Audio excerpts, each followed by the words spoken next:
talkSPORT's update with Trust a Trader.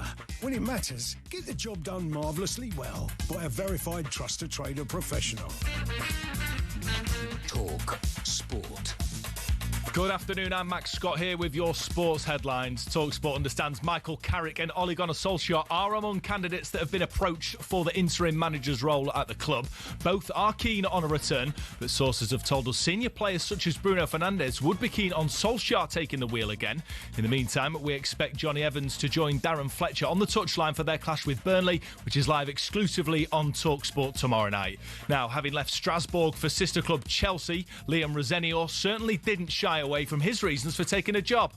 There are levels of clubs. I know that the ambition of this club is to reach the very, very highest level. The reality of that at the moment is that Strasbourg is not on the level of Chelsea. Rosenior signed a 5.5-year deal with the Blues and will be in the stands for Chelsea's trip to Craven Cottage tomorrow. Tonight, though, it's a massive six-pointer at the bottom of the Premier League as West Ham host Nottingham Forest. A win for the Hammers takes them just 1 point from safety. A loss stretches the gap to 7 points. And after their 3-0 defeat to rock-bottom Wolves, Nuno Espirito Santo is relishing the opportunity to put things right against his former club. We are worried and we are concerned, but the good thing that we have a game to put things better. We have to perform better. We have to do better decisions, more effort if you want. Everything has to be at our maximum. Focus, that's the good part in football. It always gives you a chance. You can listen to that one live exclusively on talkSPORT this evening. talkSPORT News. Storm Goretti hits the UK tomorrow and could bring 20 centimetres of snow in some places. And the US is planning to seize a sanctioned Venezuelan oil tanker off the coast of Ireland. talkSPORT weather with QuickFit. Come rain or shine, we've got your electric car covered with 400 EV ready centres, so you can drive away happy every time. Rain, sleet and snow moves across the south this evening, eventually clearing overnight. Clear skies for many with a sharp frost and ice. On 1089 and 1053 AM and on your smart TV. talkSPORT Drive. Breaking stories with on-the-air updates and articulated football talk. Overloaded opinion, insider speculation and confidential club news. On the road again. talkSPORT Drive.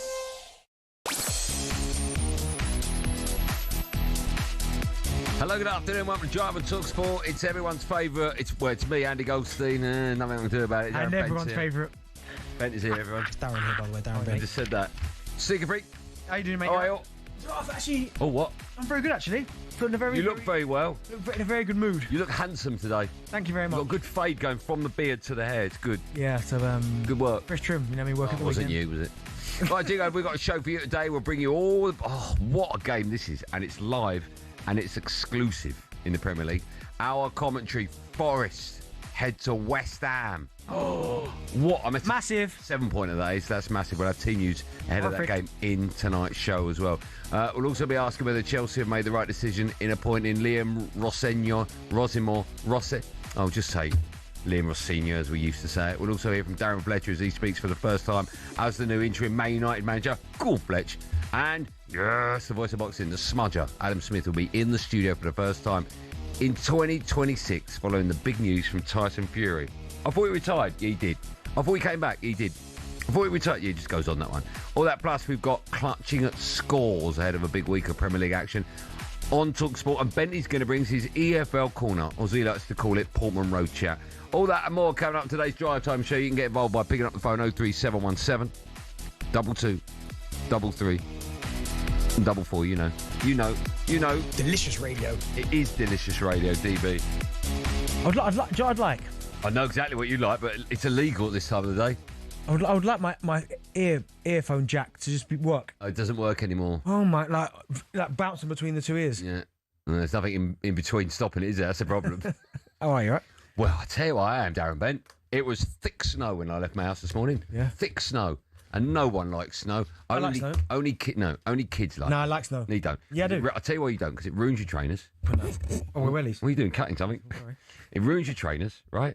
The next day when it's all slushy, it's just vile. You fall over, no good. There's hips to be broken. No, I hate the slush part. You're 100% spot on with that. Yeah. But I love the snow bit. Why? What do you like about snow? No one likes snow, DB. Dude, it's fine playing in the snow with the kids. Snowball fights. Mate, there's no snow in your garden. There are quad bikes everywhere. No, it's everywhere. No, I've got no grass left. But the snow's doing me a favour. Oh, because it's stopping them going out, isn't it? Yeah. So Is there any accidents yet with the kids on the do you know what I've had? And yeah, again, shout out Fun Bikes. They've been brilliant in terms of helping me. I've had flat tyres, chains coming off. How'd you get flat tyres? Listen, ask Teo. He's my son. Ask him. He breaks everything, that kid, doesn't he? Honestly, he got flat tyres. I've had the chains come off my other twins twice. Honestly. Sometimes not starting. Tough world, isn't it, everyone? Honestly. Imagine being the son of a multi-millionaire ex-footballer. No. It'd be terrible, wouldn't it? Do you know what the problem is? Do you know what my kid's problem is? What? Right? Mine is something like the handle on one of the doors doesn't work. Or something like that. Yours is the quad bike tyres flat, or the chains come off it. Yeah, but still, you know, No, the door's not working. Oh, I'll be up in a minute. You work hard to get these things, provide these things for your kids. I don't think you did work And then, hard. but honestly, they're winding me up. And then, do you know what the problem is as well, my kids? Here we go. And a rant. No, this is good. No, why they always fiddling with stuff? So That's what kids do. Stop doing that. So first and foremost, Right. the bike won't start. Right, so I'm trying to figure out. I'm in the garage, freezing. Well, you're on your own with this, you know that. Yeah, that's fine. Okay. Freezing. Yeah. Because you know you get the kill switch where I don't know what there's a rubber thing on the top. So if you come off the bike, it stops. You're right. They're taking it off and lost it in the garden somewhere. So I was out traipsing in the garden trying to find that. That was the first thing. And there's a lot of acres you're traipsing. Right. Then, where you put the oil in, the oil cap. There's no need for a child to go down there and fiddle with that cap. No, don't take your kids. If you've got a quad bike, stop playing with the oil cap. Well, look, he's driving around, right? I'm looking out the window. Yeah. It's smoking. I'm like, get off that bike. Run outside the house, right? You put one of the acres. Right. I go outside. He's lost the oil cap. I'm like, where's the cap? He's like, I was having a look at it. I had to go. Get one of the servants to come. No, Can you find the cap in the acres? Him back around the garden Get to find the metal detector out. find the oil cap. Terrible, isn't it? Honestly, losing my mind, man. Honestly. And now I feel for you. Yeah. Lots of people listening to this going, oh, I'm so glad I'm not a multi-millionaire. No, it's about Don't that. have these problems. No, it's about that. It's about, listen, it's about look after your stuff. Yeah, kids, if you're listening and you're lucky enough to have a quad bike. You know what I mean? Santa, by the way, it weren't me, it was Santa. That's right. Yeah. He'll be up. We don't have your Santa. Yeah. We don't have your Santa. There's only one Santa, mate. Yeah, you don't come around my way. No. I think he goes to Millionaires Row. No, it doesn't. Oh, right, okay. Shout out, Santa. I got. Do you see the socks I got for Christmas? I got them on. Santa gave me those socks. Actually, quite nice socks. Actually, look. Like them? I like them. Yeah. Oh. Now you didn't say anything till you saw the Nike logo, and then you went, "Oh, I like them." And you just about to turn your nose up. No, I won't. You know what you are. You know what you are. I've said it before. You're a sneaker snob. No, I like tie-dyed socks. Yeah, they're nice, aren't they? Yeah, they're nice. I told you about them. You did tell me about that. Yeah. But that's rant over. Should we move on with the show, shall we? Rant I'll tell you what, it's one of those shows where you think, do you know what, I'm glad it's snowing outside Goldstein because I ain't going out because we've got so many good guests coming up. So, do you know who was out? Oh. And I loved it. Did you see Amarim with the shades on? Not out again, is he? Hey, shades on, high-fiving the photographer. Go on, Amarim. That's getting on mine. He's like a Cheshire cat, isn't it? I've never seen a fella smile, ever. Honestly, You know why he's smiling? Why? He's got £12.5 million of our money in his back The way he pocket. walked past the paparazzi and give one of them a little high five, like, yeah, we Never saw him before. Now he's off on his ski walks every morning. smiling as well. Go on, Amarim. I'm not surprised he's smiling. 20 million he would have made in his 14 months at Man United. He looks so happy. Jeez, honestly. Let's go out for a walk, The shall we? photographer, we Sam, are you cool? Yeah, I'm good, man. You? Yeah, well, and that photographer, by the way, a couple of weeks ago, he was looking for nasty pictures of Amarim. Now he's high-fiving the fella. Right, a bit later on, we've got Ruben Amarim. We've got Adam Smudger-Smith coming in. We've got lots to talk to him about in the boxing world, including, of course, Tyson Fury. Surprise, decided to get back into the ring, so we'll be talking to Smudger about that. We will be talking about West Ham in just a moment, actually. Their game against Nottingham Forest is massive. Same questions to everyone about those two teams. We'll go through that in just a sec. And Darren Fletcher, new interim manager at Man United, has got his press conference around about 5 o'clock. So we'll be bringing you that on today's show as well. It's an unbelievable show. Very excited about it. But as I said, there's only one place to start. And, of course, it's do or die for West Ham. It's live on talkSPORT tonight. So can anyone save their season? Wolves have their first Premier League win of this disastrous season for them. They'll be crying into their pie and mash in the East End, you would suspect. Continuation of mistakes, over and over mistakes. We didn't expect this performance. Nobody expected. West Ham are done. Anybody who thought Wolves were going down should have put West Ham in there as well. Loud boos around London Stadium again. West Ham in a hole host of trouble right now. You know, you can get rid of Nuno, but you've still got the issue with the ball. You've still got the problems with recruitment. You've still got the problems with the stadium. This is the last game he's got. You've got to do something about what's going wrong. It'll be a fifth defeat in 6 for Sean Dyche and Nottingham Forest. They'll be looking at him now, the players. They'll need his guidance and his strength. Nottingham Forest 0, Everton 2. Every game should be a big game, and saying it for years, and I mean it. I mean it. Strap yourselves in for the roller coaster ride that is a relegation 6-pointer. It's a 7-pointer. West Ham, they host Forest in a massive game at the bottom of the Premier League. It's live and exclusive on talkSPORT tonight. West Ham go into the game. They are 18th, 4 points behind Sean Dyche's side. They're in 17th place. Nuno Espirito Santo's team. They are without a win in their last 9 straight games. He's been speaking to the media ahead of this one. And he didn't shy away from the fact that relegation is a huge possibility. Yeah, I'm really worried. I'm saying to you, we are worried and we are concerned, but the good thing that we have a game tomorrow to put things better. We have to perform better. We have to do better decisions, more effort if you want. Everything has to be at our maximum. Focus. That's the good part in football. It always gives you a chance. I suppose the majority of our questions today, Bentley, will be exactly the same for both managers and for both sets of supporters. I'll ask the first question that applies, I think, to both. Is 3 points the only option for West Ham and Forest tonight? Yeah. They both have to win this game. Definitely. I mean, both of them have been so poor this season. I thought there'd be maybe a little bit of an upturn when Nuno got there. And for Sean Dyche, I know he had a few results, to be fair, but I think when you start looking at the two sides, you'd have to say, I mean, both of their performances at last weekend were abysmal. But not that you'd forgive one of them, but you'd say, right, Forest were playing Villa, and Villa at home are so strong. So you kind of go, do you know what? Fair enough. What I will say about Forest, they didn't shirk it. They didn't kind of down tool. They got beat by a better side, and Villa could do that to anyone. The Wolves result, though, for West Ham, that would be a worry because they look like they'd completely given up. And Wolves, who couldn't buy a win this season, put in a good performance, absolutely destroyed them. So I think you're definitely right. I think 3 points is the only option. But do you know what I fear for West Ham? If they go 1-0 down, can you imagine what the atmosphere is going to be like in that place? Toxic. Whew. Yeah. Like it's tough enough, and like West Ham fans are demanding anyway, but they're not demanding in an unrealistic way where they're saying we should be like competing for the league. They just demand a lot. They've had a lot of great players that have played down there. And they demand a level of performance. It's funny as well, both owners, I sort of feel they're like Bond villains, but the Forest fans love their owner, but the West Ham fans hate theirs, right? Is that fair? I'd say so. I think that's probably the right way to talk about it. I mean, I do wonder, though, if the Forest fans are starting to look at Marinakis and thinking, like, he's done a lot of great stuff for our club, but he's made a number of strange appointments. Like, I think the Edu situation now is coming to a bit of fruition, so I don't think that's quite working. Yeah. And also, by the way, when I look at the Edu situation, right, I look at the type of like player he was for starters, and obviously his direction when he was at Arsenal and the connection with Arteta. And I look at the Sean Dyche appointment, and in my head that doesn't mirror up. Like what Edu being in charge of helping the processing, bringing Dyche. Why? Explain that. Because Dyche plays a certain brand of football. Yeah. And that's not Edu's repertoire. It's not what he did at Arsenal. It's not the players he was recruiting for Arteta at Arsenal. No. So it's almost like, okay, well that doesn't seem to work. That's interesting. And also as well, the Espirito Santo. I know full well he was so good last year for Nottingham Forest. Marinakis must in his mind think, you know what?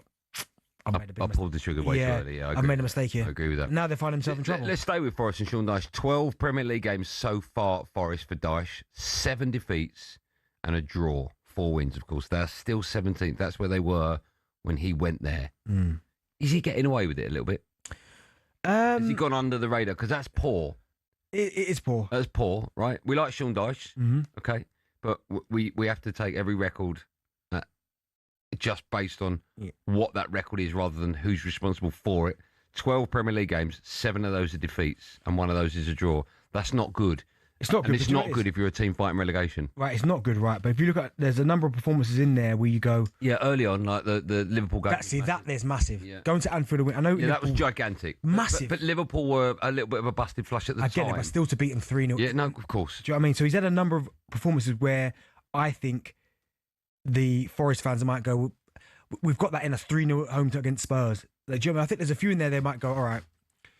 But the longer this run goes on, getting beat by Fulham, beat by City, which can happen, getting beat by Everton at home, that was the one I thought, and Villa away, that's probably one where you go, all right, it's four defeats on the bounce. This game they can't afford to lose, because if they get beat by West Ham, then the fans will start to go, what's going on here? Come on. What's going to happen tonight? I've got a funny feeling that West Ham are going to get something. Oh, yeah? Yeah. Does West Ham's entire season come down to tonight? No. They lose and they're 7 points behind Forest. Then you're talking about, here we go, down. Contingency plans. Okay. No West Ham fans want to lose, do they? If it means upsetting the owners and possibly them selling the club. No, my point, this is what I don't understand, right? Yeah, I'm pretty sure, when did they take over? I've not got that information in front of me, right? But I'm pretty sure have they been relegated with this ownership model? I assume so. I don't know. We'll find that bit out, right? Okay. But my point is, what they've done it before, and brought it back. So I know, but the West Ham fans despise their owners, right? And I get that, because I think they're terrible owners. Yeah. And so when you hate your owners, the only place you can hit your owners hard is in the pocket. Yeah. And if West Ham go into the Championship, they will lose millions. Yeah, but they'll sell assets. I know, but you know what football fans are like, right? Yeah, that won't force them out. Okay. Well, listen, West Ham fans and Nottingham Forest fans, you can have your say. How big is tonight's match? Is it must not lose? Is it must win? 03717 223344. Team news ahead of that game. It's live and exclusive on talkSPORT later on tonight. Team news a bit later on in our show, but that's how we're going to start with your calls about a massive game tonight at the London Stadium that sees West Ham taking on Nottingham Forest.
We know when it comes to your sub, what should be another busy day of football. Choose your favourite fillings and sauces in your own tactical masterclass. Keys in Kent on the eastbound M2 towards Bramley Corner, 6 to 7 partially blocked. Hughes Building 2 anti-clockwise on the M25. So Chertsey towards Wisley, that's 11 to 10. It's queuing a collision there, causing delays.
Go on, Jack. Start with a bang like that, yeah? Go on, Jack.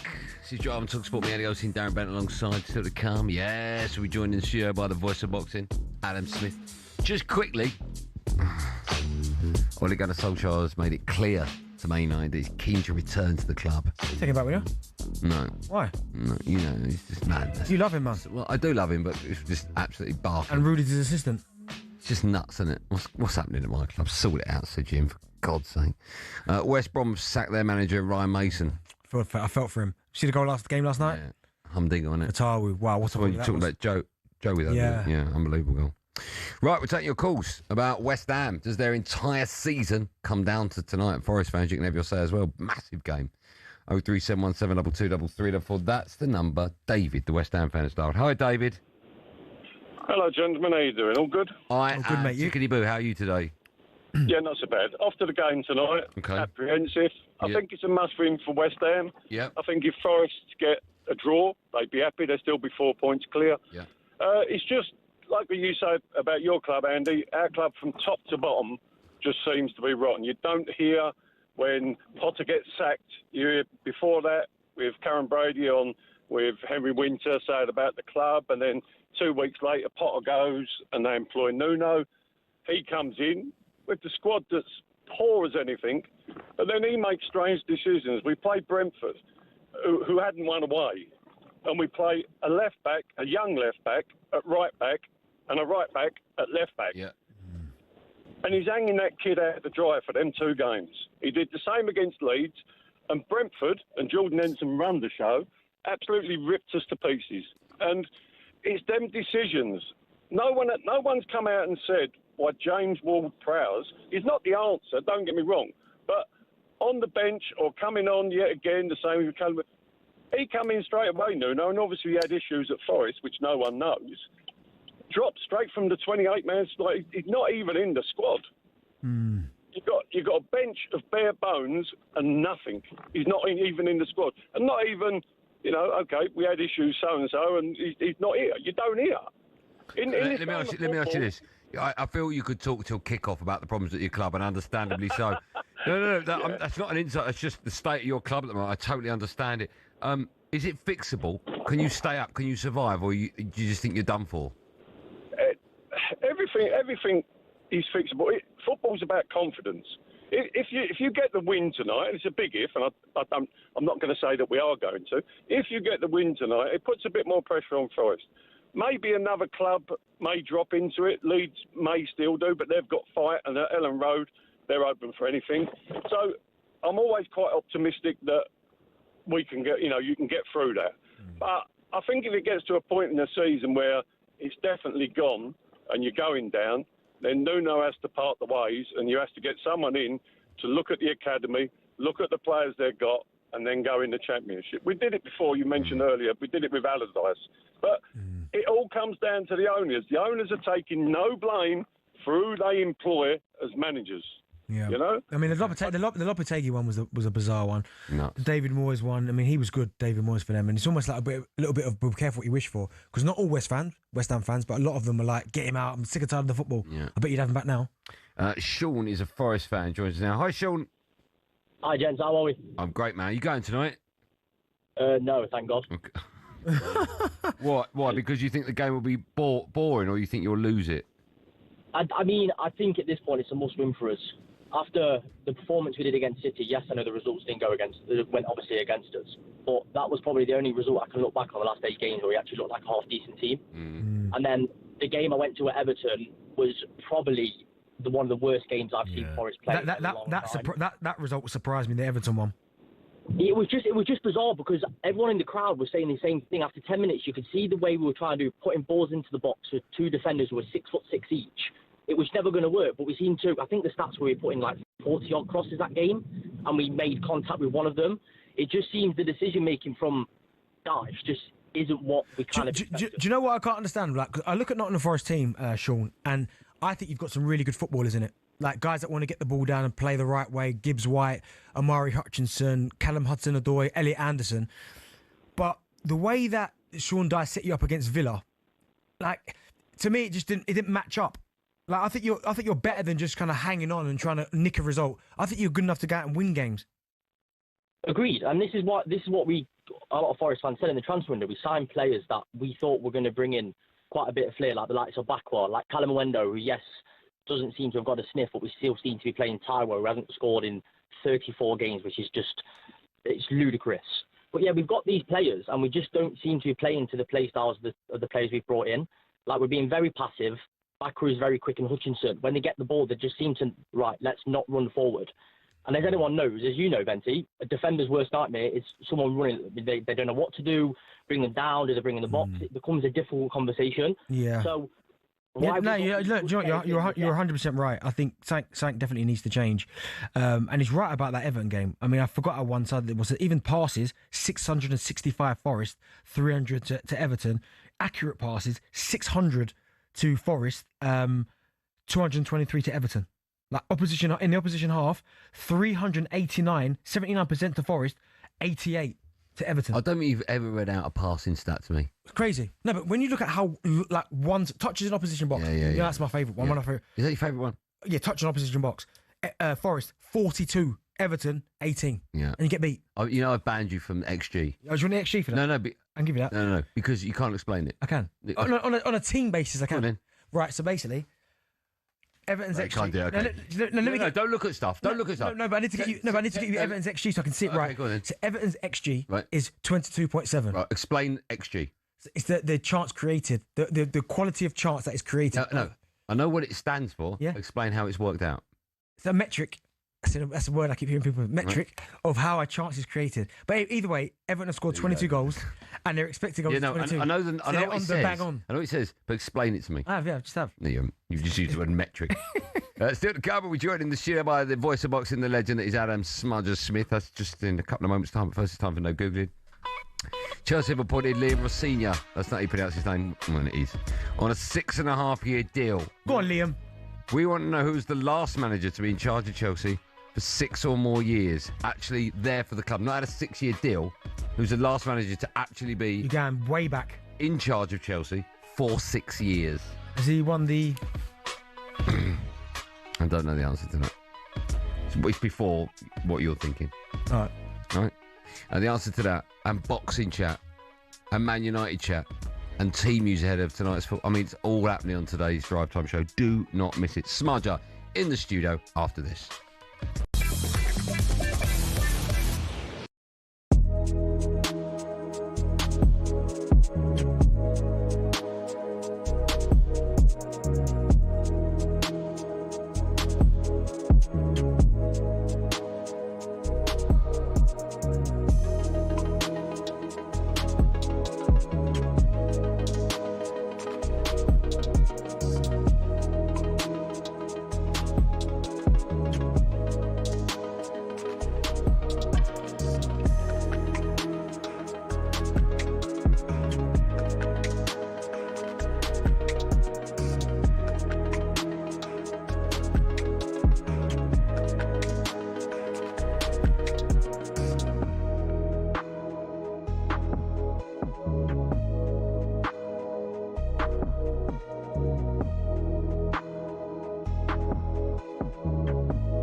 It's become one of the biggest games of the season. West Ham are facing Nottingham Forest this evening, knowing full well that defeat makes avoiding relegation an even bigger mountain to climb. Nuno recognises it's a dire situation. We are worried and we are concerned, but the good thing that we have a game to put things better. We have to perform better. We have to do better decisions. Meanwhile, if Forest win, they go 7 clear of the Hammers, just 1 point behind Leeds. It's talkSPORT's exclusive commentary this evening. Remember, we have every Premier League match this midweek across the talkSPORT network. Now, talkSPORT understands that Michael Carrick is open to returning to Manchester United as interim boss. Former manager Ole Gunnar Solskjaer has also offered his services, and sources have told talkSPORT that his return would be welcomed by senior players such as Bruno Fernandes and Harry Maguire. Man United's top brass reckon they'll have a bigger pool to choose from if they wait till the summer, with options such as Oliver Glasner, Mauricio Pochettino and Thomas Tuchel potentially available. And Chelsea appointing Liam Rosenior from sister club Strasbourg has not gone down well with the French fans. They've complained of their club's humiliating subservience to Chelsea, but speaking to the press upon his departure at the French club, Rosenior denies this allegation. I think that the narrative that this project is for the interest of only one club is completely wrong, and I think in time I will be proven right. He'll be in the stands when Chelsea go to Fulham tomorrow. That's on talkSPORT 2.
Don't talk over it.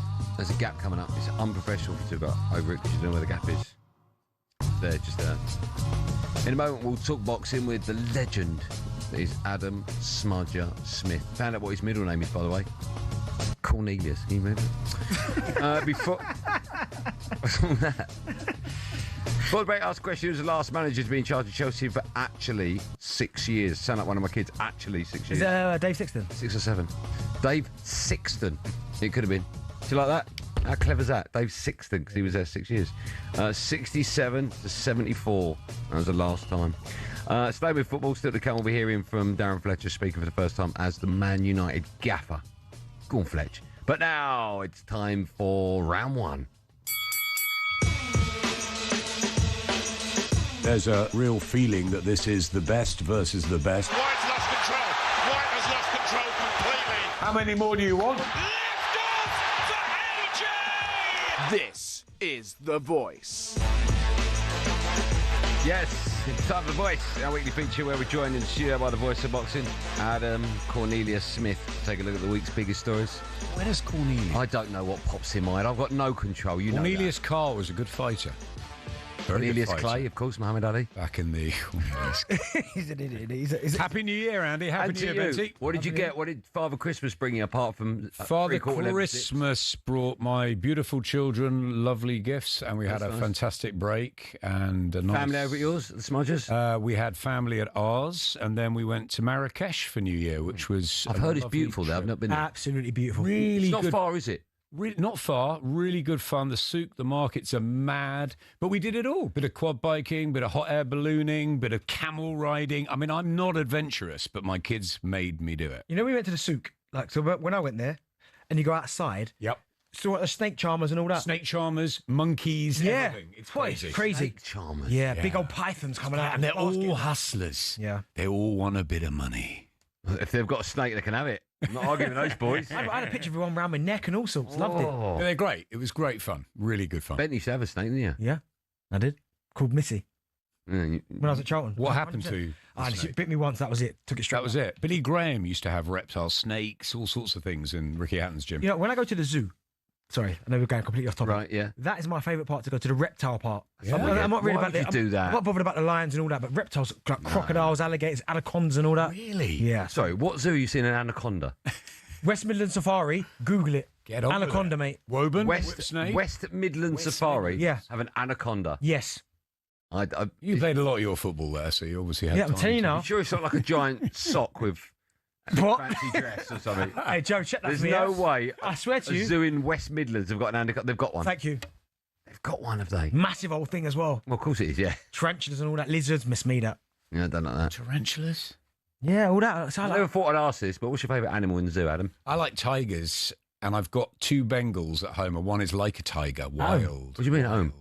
At home, Bengals, cats, 2 cats I've got at home. Oh, cats. And I've got and one Bentley's got a picture. One is very like a tiger, and they are wild. They are feral. They're sort of cuddly sometimes and angry at others. I love them. Violent? A little bit. Don't like that. But they're really sweet as well. Bring Scooter Fact round them. I'd love to see that. Bit like I don't like cats. A bit like boxing. They're controversial. They're unpredictable. Should we carry on with boxing chat? Should we do that? Listen, we'll talk all things boxing in the ring in just a moment, but let's start with the incredibly sad news from was it last week where we saw Anthony Joshua involved in a horrific car accident where, of course, lives were lost, 2 of them incredibly close to him. I think the funeral was yesterday as well.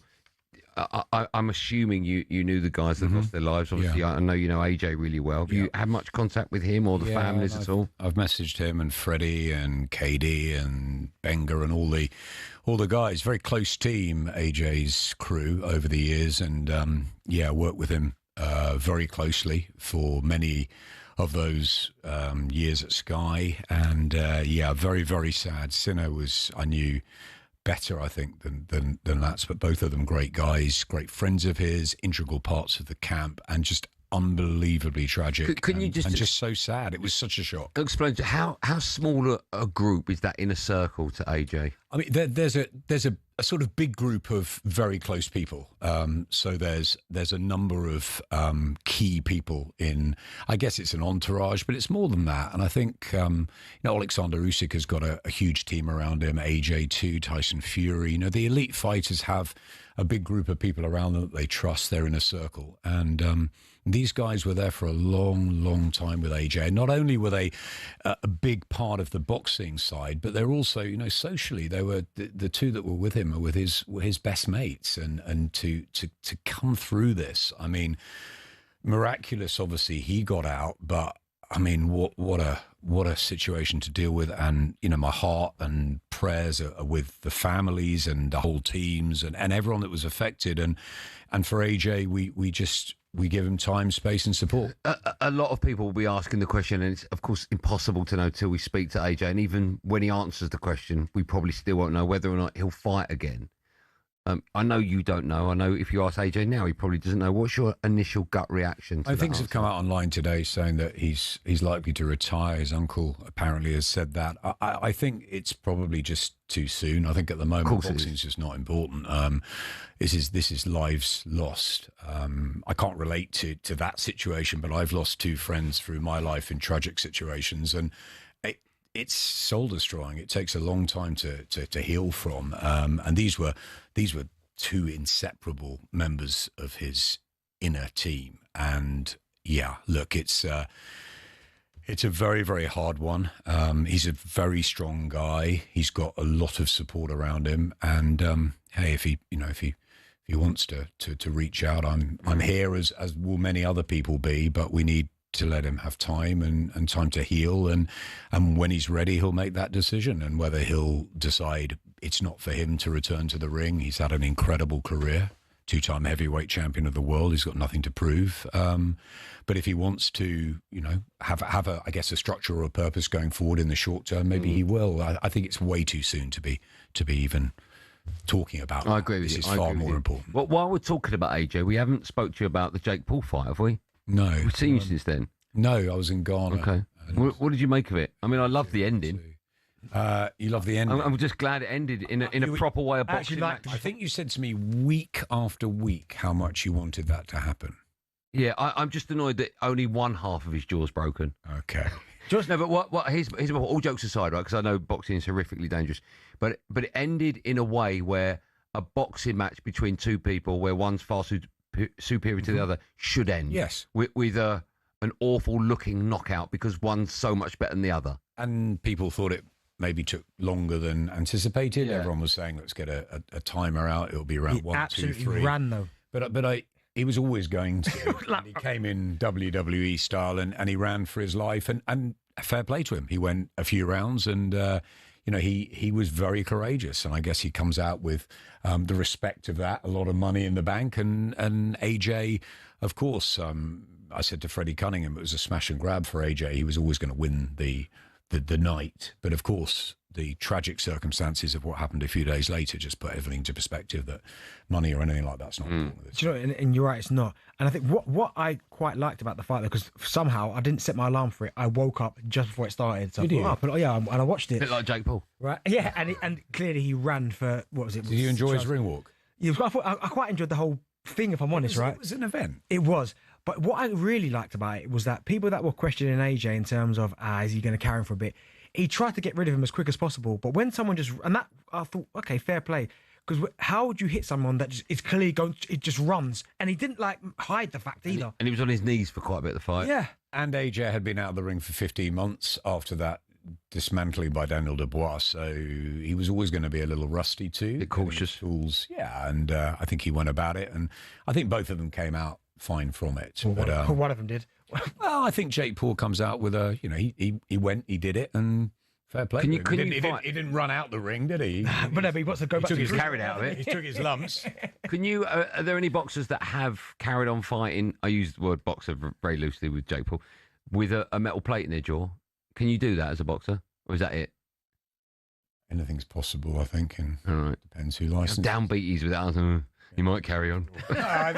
Listen, I think he's proved a point. Listen, he's gone in with somebody who was always going to beat him up, and he didn't shy away, and maybe he was disillusioned by the whole thing. I don't know. He made a lot of money then. And I'm just pleased I didn't wake up in the middle of the night for it. Trust me. I got up when my eyes opened about 8:30, 9 o'clock, went over to Netflix, turned it on, fast forwarded all the bits of ring walk, and it started when he started getting a pace. So you missed Caroline Dubois and many other. I saw that on YouTube afterwards. Yeah. Caroline Dubois is a good fight.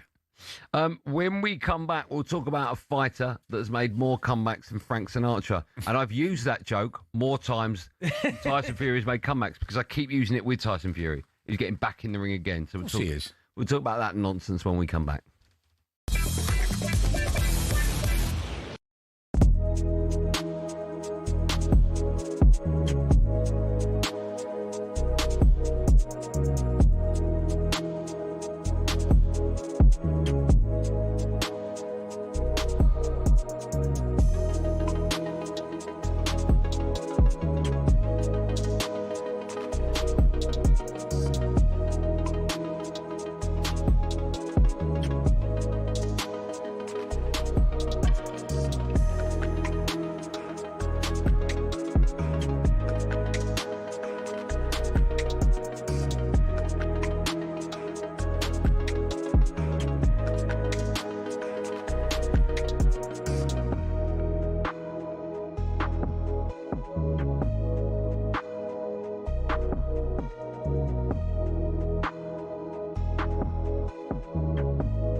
welcome to talkSPORT Goals and taking you through what should be another busy day of football. Chance to win it! We don't need to do that, guys. I'm going to owe you an apology. How do you get to that conclusion? That's a weak mentality. Oh, get out of it.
Driver talkSPORT, me, Andy Goldstein Darren Bent.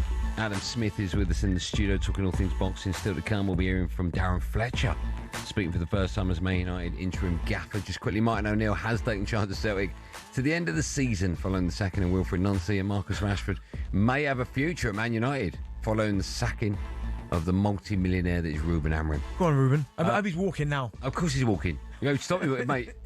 He'll be doing treks all over the place now, that fella.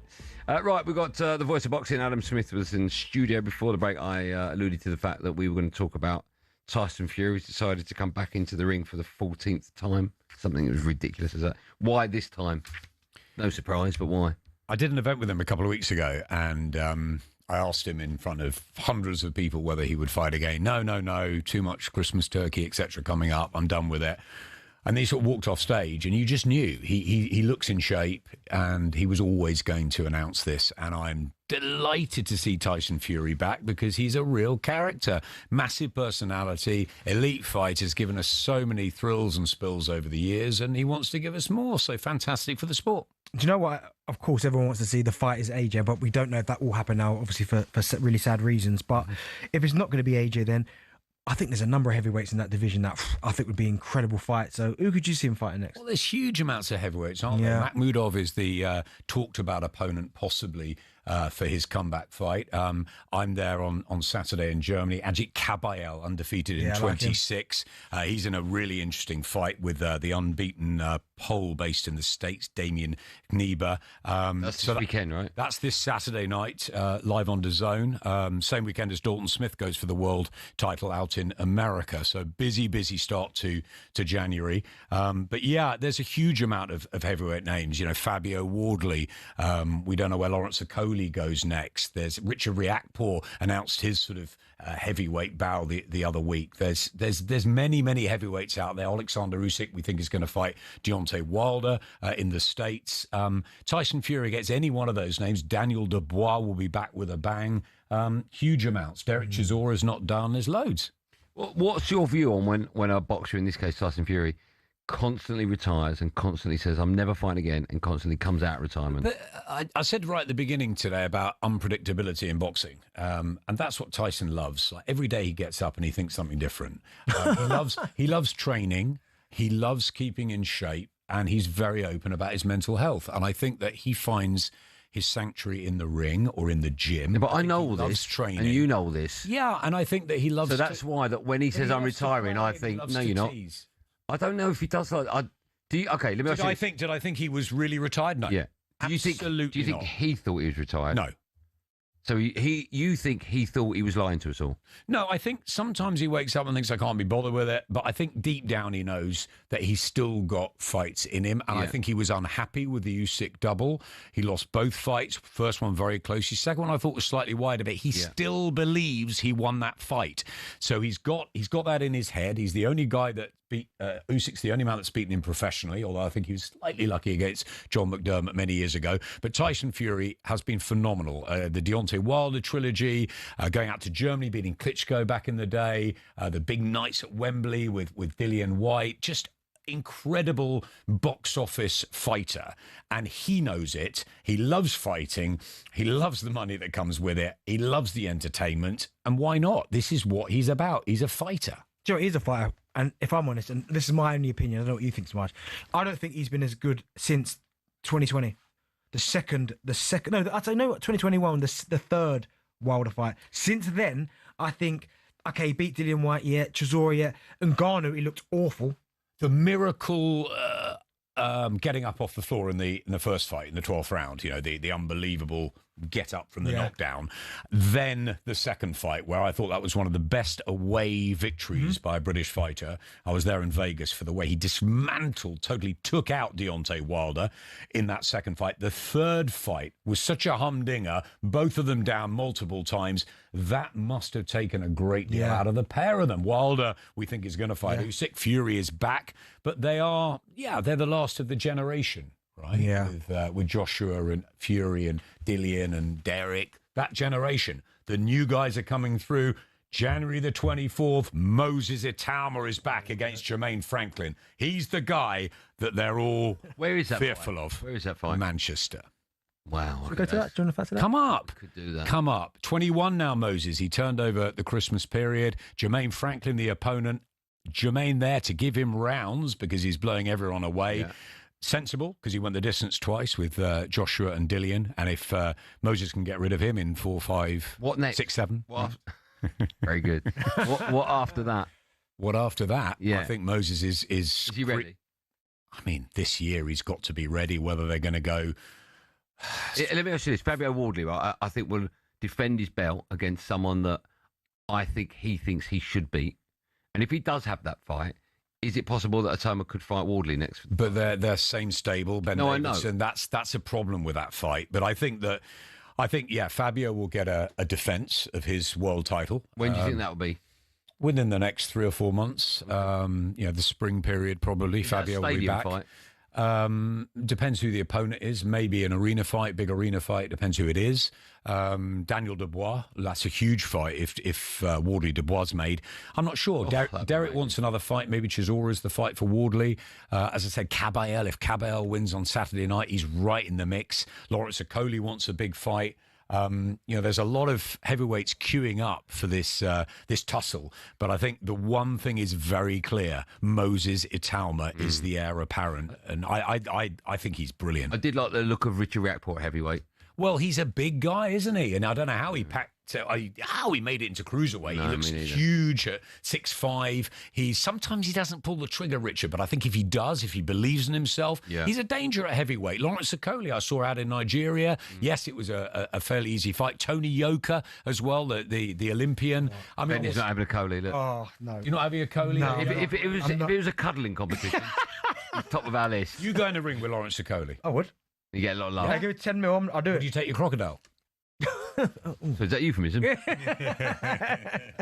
What are your cats called? Snakes. Smudge, what are your cats called? My cats are Casper and Cleo. Why? Cool. Are they named after Renaults? I think they're both cars, aren't they? Casper's a big white Renault cat, Casper. and Cleo is the small tiger. All right, do they get on? Brother and sister, love-hate. Oh, okay. Where'd they sleep at night? Everywhere.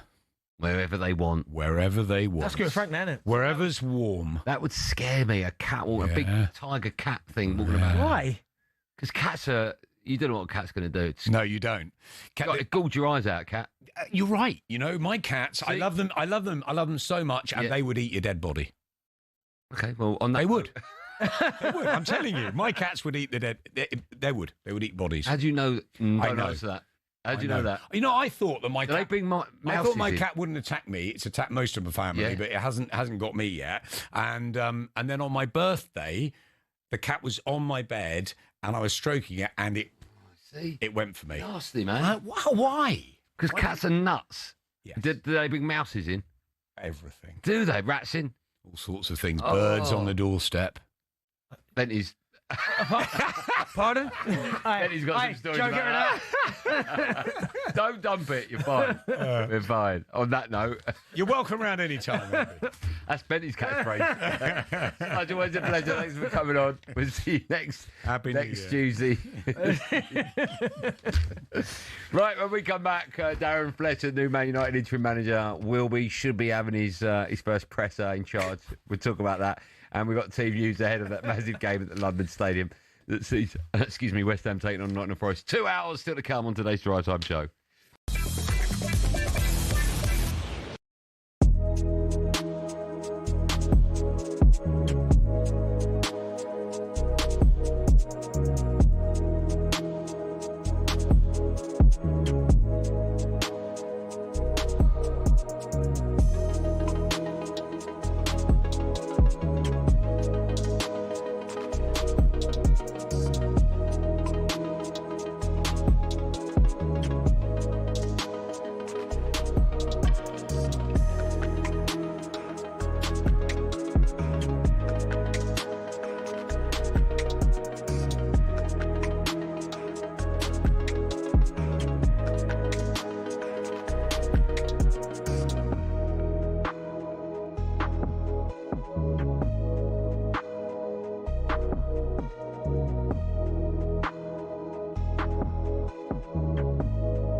Tyson Fury, Floyd Mayweather, Canelo Alvarez.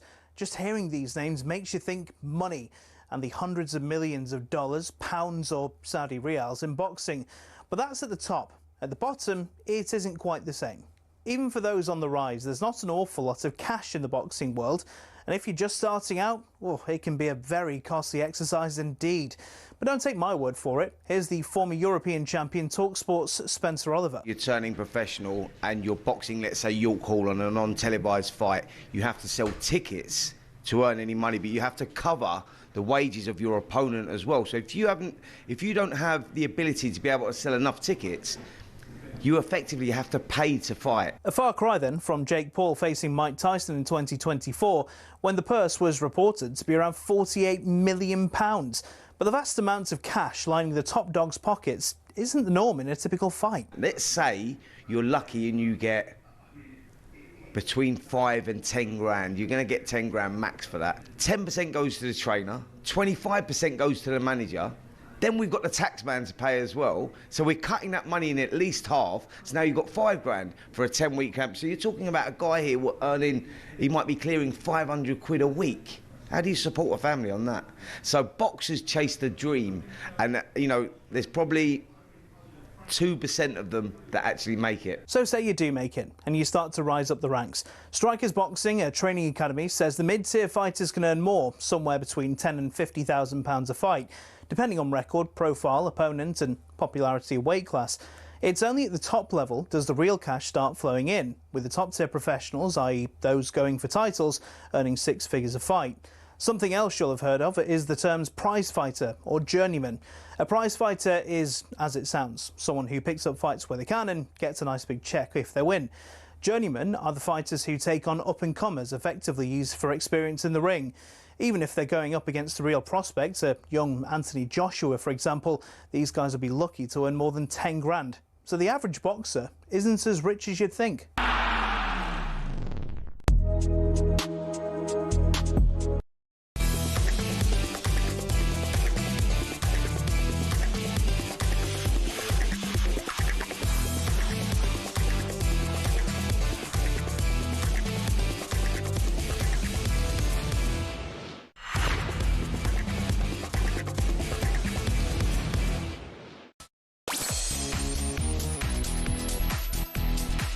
Welcome back to our number 2. Everyone's favourite drive time show on talkSPORT. It's me, Andy Goldstein Darren Bent, still here. Ben Stokes is fast balls or something. Mate, you are a disgrace. Well, Ben Stokes is a fast bowler. Right. Oh, I see what you've done there, right. Still to come, we'll hear from Man United gaffer Darren Fletcher. But now Chelsea have got their own new gaffer. That is that.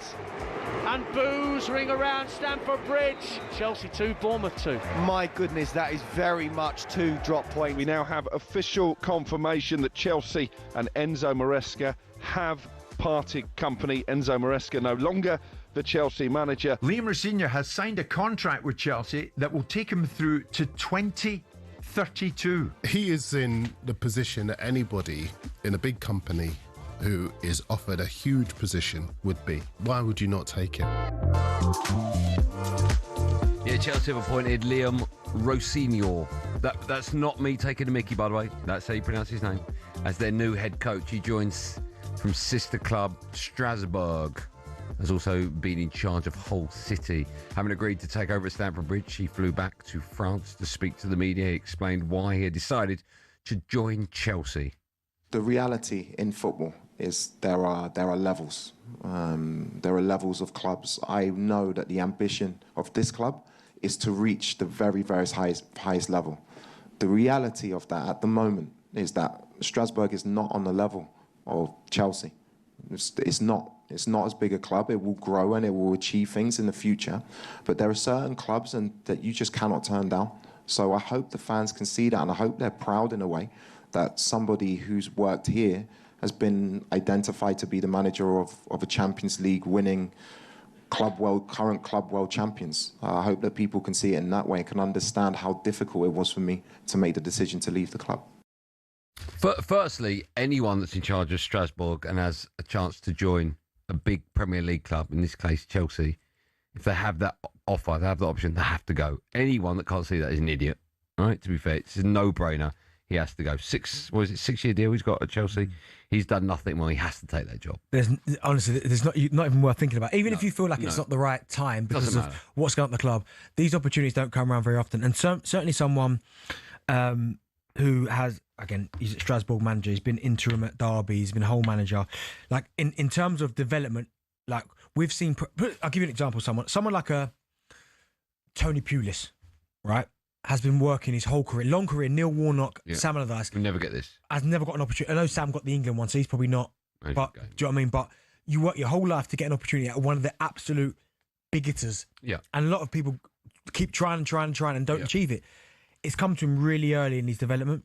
Has to take it. So he had to take it. And a bit like Grandpa, right? Yeah, but do you know what? But I'm happy for him. I'm really happy. Do you know what? I'm happy for him because I know you're going to have your say, which I understand. I've told you before, I spent a lot of time with Liam. We were in the same 21 squad together, but spending a lot of time with him on Sky, analysing games and talking tactics and the way certain teams play. Like, the way his brain works, again, I say it again, him and Keith Andrews. Apologise, Keith. Oh, I got Keith Andrews wrong. Say apologise. Apology to Keith Andrews. He's so meticulous in the way that he thinks, and listen, he's so talented. Now, I guess your argument's going to be Chelsea is an elite club, so they should be looking for an elite manager. But the fact that he's got this opportunity, I wish him all the best, and I hope he smashes it. I agree with everything you said. Right? I hope he does well. I hope he smashes it. I know he's your mate. Do you hope that he smashes it? He's a right. Well, no, I hope he gets it wrong because I'm a Man United fan and I don't want anyone else to do well. So from that perspective. But I know he's a friend of yours. I know you respect him. I respect him as well. So as a human being, you want him to do well, right? That aside, I have to take things as I see them, okay? Yeah. And I have to talk about a manager that's never, ever managed at this level with very little or no experience of managing superstars, of no experience of being at a club that demands results, right? You mentioned Keith Andrews there, apology to him, by the way, at Brentford, right? If he finishes 14th, he's had a good season, right? If Liam Rosenior finishes 3rd for the next 5 seasons, that ain't good enough. He's gone, right? Chelsea demand big trophies. The Conference ain't big enough. The World Club Cup ain't big enough. If you're a Chelsea manager, you need to win the Premier League and or the Champions League. It's like being the manager of Liverpool, Man City, Manchester United, etc. Right? The big clubs demand big trophies. When you are a big club, and I put Chelsea in, I don't have a list in front of me, they're there or thereabouts. Chelsea are, without a doubt, in my mind, one of the top 10 clubs. Oh, no, they are. They won the Champions League in the last. Okay.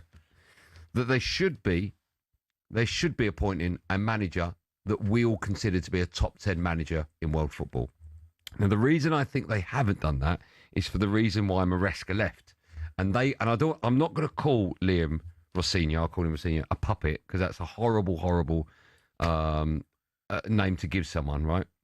But Chelsea, in my opinion, the board, got rid of Maresca because he wasn't doing what they asked.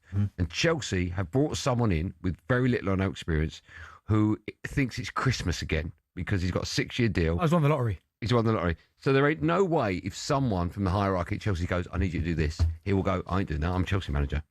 He will go, or whoever that manager is in that position, will go, yeah, no problem. And that, I think, excuse me, is where the problems begin for Chelsea Football Club. Because you need an experienced manager in the dugout that makes football decisions for the good of the club, not because someone above him has told him to make certain decisions or use certain players or play a certain system. Simone, right? I can understand that. And so, sorry, can I just finish up, right? In no other industry, in no other multi-million-pound industry, do you get someone with no experience. Yeah, football's different, so no point in saying that. No, I know it is. But there aren't too many examples of what they're doing being successful. Now, you and I had a very brief chat in our meeting, and you look at Arteta, prime example, right? We can look at Arteta, and if I look at Arteta, I look at a manager that has spent £1 billion and still hasn't won a trophy. I know your point to the FA Cup, and we jest about it, but effectively, since he has started building that squad, his squad at Arsenal, Arteta so far has failed. He might win the Premier League, he might win the Champions League, but so far, I don't class Arteta anywhere near an elite manager because he's won nothing. No, but I still class it as a success. From where Arsenal were to where they are now. It's better, but a club like Arsenal are so big, success is trophies. Oh, no, but it has to come. Like, it has to come. But what my point is, I can't see any other club that would appoint someone with so little experience when his task will be in the next 3 years to win the Premier League or win the Champions League. Yeah, but again, I mean, and I personally don't think. Well, Chelsea did it before with Maresca. Before that, with who? Well, they appointed Maresca. Yeah, who had no experience. He's a year at Leicester. Yeah, coaching experience. Yeah, and he won 2 trophies in 18 months, and that's not good enough. Right. So yeah, but his is not. I don't think footballing in reasons. That's why he's gone. It's because he's opened his mouth. But when you start going around Chelsea managers now, yes, Chelsea's an elite football club, and they've won a serious amount of trophies. And listen, fair play to them, right? But a lot of the elite managers they've had. So if you start going across the globe, right? Do you still class as Jose as elite? I mean, he's probably. Yeah, he is elite, but like you wouldn't want him back at your club. No. So right, they've had Thomas Tuchel. That's the one they should never let go. They've had Ancelotti. They've had Rafa Benitez. Do you know what I mean? So, I know, but when Man United are looking for a manager, the names we're hearing are Oliver Glasner, right? Yeah. Areola. The names we're hearing, I'm not fans of them, by the way. Yeah. Or I don't think they'll be good. But they're bigger names than the one Chelsea have just hired. Yeah, I understand that. But my point is Chelsea have got to go a different direction. Antonio Conte, they've had him. He's gone. Do you know what I mean? All the managers are talking about were big names and won stuff. Yeah, but these are elite managers. But won stuff. Yeah, but so proving it, an elite manager wins you stuff. Yeah, but their point will be that but then they've won trophies without an elite manager because they won it with Maresca.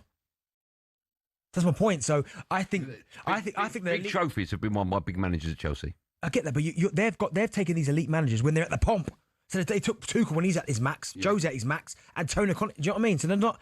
At some point, these wave of managers, elite managers, you've got to find the next batch because there ain't no other club in top 20 football in Europe that will take Liam Rosenior. No, but people do it a different way. Look at Barca's model. Barca's model is always to promote within. So before, yes, I've had experience in the youth system, but not at the top level. So I don't see an issue with it. And by the way, Chelsea have shown that they're not going to be going down this route because the last proper manager they've had where he's had experience in that was Pochettino, and he actually did all right in his season that he was in charge of Chelsea. And because he started to get a bit disgruntled with the way they were working things, they got rid of him as well. So. I think it's a good appointment for him. I understand. I don't think you do. I do. I don't think you think. Sorry, it's a good appointment for who?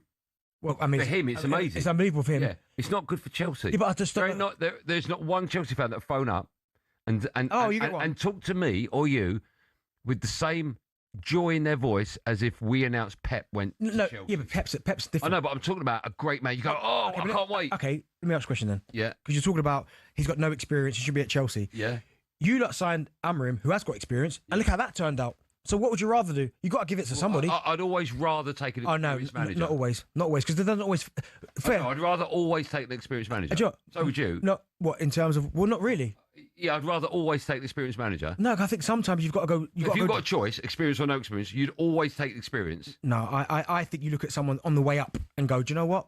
Okay, where's his up? No, but that's my point. Hold to 7th. No, they would have seen him at Strasbourg and thought, okay. And you look at some of the results he's got at Strasbourg against PSG, who were the best team on the planet, by the way. Well, they were at one point. Honestly, so I think if you're hiring a Chelsea manager on the back of doing well for Strasbourg, okay, but you hired a manager off the back of doing well at Sporting at a high level. And what happened to him? Well, that's failed. Yeah, but okay, that's failed in your club's point. He might turn out to be a success. He might, but I'm not talking about him per se. I'm talking about a manager with little or no experience getting one of the biggest jobs in world football. I don't think that's the worst thing in the world. Not one Chelsea fan will phone up and tell me they're delighted. Well, no, but Arsenal did it with Arteta. Had no experience. Hasn't worked yet. It has worked. It 100% worked. Oh, okay, I'll write a list of all the trophies he's won. There you go, I've done it. No, but you're putting it in black and white. That's success. No, Arsenal were... no, I ain't finished yet. Arsenal were an absolute mess when he got the job. And if you look at where Arsenal are now, people would look at that spell. Yes, there should be more trophies in there, but you can never look at that and go, nah, Arsenal have gone backwards. It's failure. Okay, you won't be able to answer this in your benefit, right? Are Chelsea a mess at the moment compared to the Chelsea of greats? I wouldn't say they're a mess because they come off the back of winning 2 trophies. It ain't that bad. Okay, but they're not in a good place as a club. They're not a mess. Okay. How long has Arteta been at your club? 5 years? Right. 6 years? If Liam Rosenior's there in 5 years and has spent £1 billion and has had the same success as Arteta, is that good? No, but my point is... Is that good? No, because look at the base that Liam Rosenior's coming in the back of. He's coming into a job where they've just won 2 trophies and they're written... No, I ain't finished. But you're poo-pooing the trophies. No, but I never poo-pooed the trophies. Well, they're not great trophies. So you're poo-pooing the trophies. No, I said Maresca won 2 trophies in 18 months and you went, yeah, but look at them. No, I didn't say look at them. I didn't say that. My point is he's gone to a club where they've just won 2 trophies. They're in and around the top 4. Arsenal Arteta came into a mess. 8th. If Arteta went to Real Madrid or Man City tomorrow, yeah, and you turn on talkSPORT and Alex Crook told you Liam Rosenior's the new manager of Arteta, you ain't sitting here saying anything like you've said today. But it depends how he does it at Chelsea. No. No, but From Strasbourg. I'll be delighted. From Strasbourg. Yep, I'll be delighted. Absolute garbage. You wouldn't. We got Wenger from the Japanese side. You wouldn't, mate. Wenger. You wouldn't. No, Wenger. I know. What do you mean? I know. But answer that. We got Wenger from the Japanese side. Would you? Well, yeah, I would, because I look at Wenger turn out. You've heard what I've had to say. You've heard what Benny's had to say. Chelsea fans. Go on, Liam. I hope he does well. They don't. No, it's difficult because I don't want to poo-poo. He's been on the show and he's a really lovely fella. I'm not necessarily talking about him. I'm talking about one of the biggest clubs in world football taking a manager with little or no experience. I think won't work. That's what I'm saying. It might do. Okay. Would you say Maresca worked? Will I say Maresca worked? No, I wouldn't. Would you? What, you won 2 trophies in... I don't consider them big trophies. But they're trophies. But Chelsea are bigger than that. Chelsea aren't Conference League winners. You can only win what you're in. You can, you're right. But I don't consider him a major success at Chelsea. Oh, okay, wow. 03717 223344. You can have your say. If you dial that, you'll be next live on Drive and talkSPORT.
Welcome to talkSPORT Goals. Been taking you through what should be another busy day of football.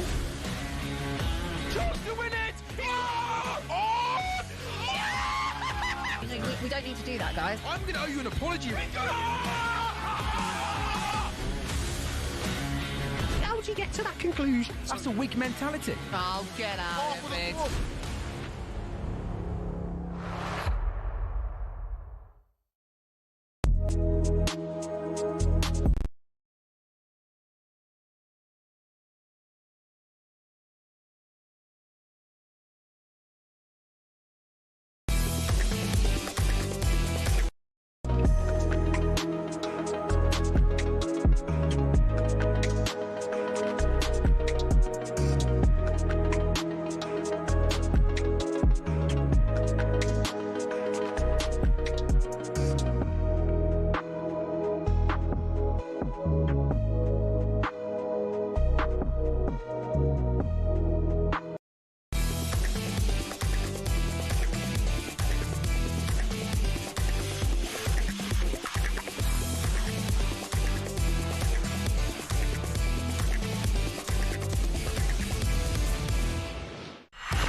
talkSPORT to Andy Goldstein Darren Bent is alongside me. Still to come, we ask if Man United are in safe hands under Darren Fletcher. Just quickly, Gary Neville's urged Man United to stop experimenting and appoint a manager who fits the club's DNA. We should do a show on club's DNA.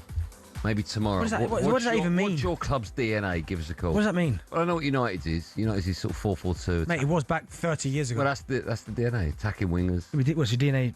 Well, I'm just answering the question. All right. What's your club's failure? Let's go to. Sorry, did she give you the state of your club? Talking about my club. My club is on its knees at the moment. We are taking your calls. What do Chelsea fans make of their new gaffer? 03717223344. Sam is a Chelsea fan. His first up. Hi, Sam. Good evening, James. You okay? I'm good, man. Very well. How are you today? Very well, very well. I must admit, I am very, very underwhelmed with this appointment. I nearly said Rossini, but it's not pronounced like that, is it? No, I think it's Rossignor. I think that's how you say it. Yeah, I don't know. I think we're just becoming a bit of a laughing stock at the minute. It's just the owners haven't got a clue what they're doing.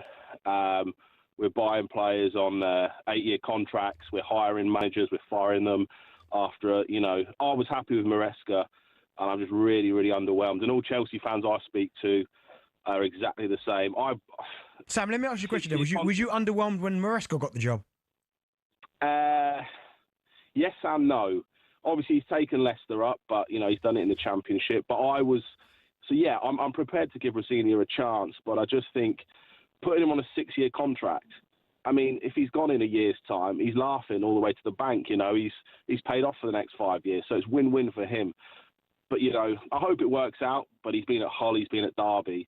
It doesn't really strike fear into the opposition, but it is frustrating. It's very, very. Does it worry you they brought someone in who, in my opinion, they can have control of, if that makes sense? 100%.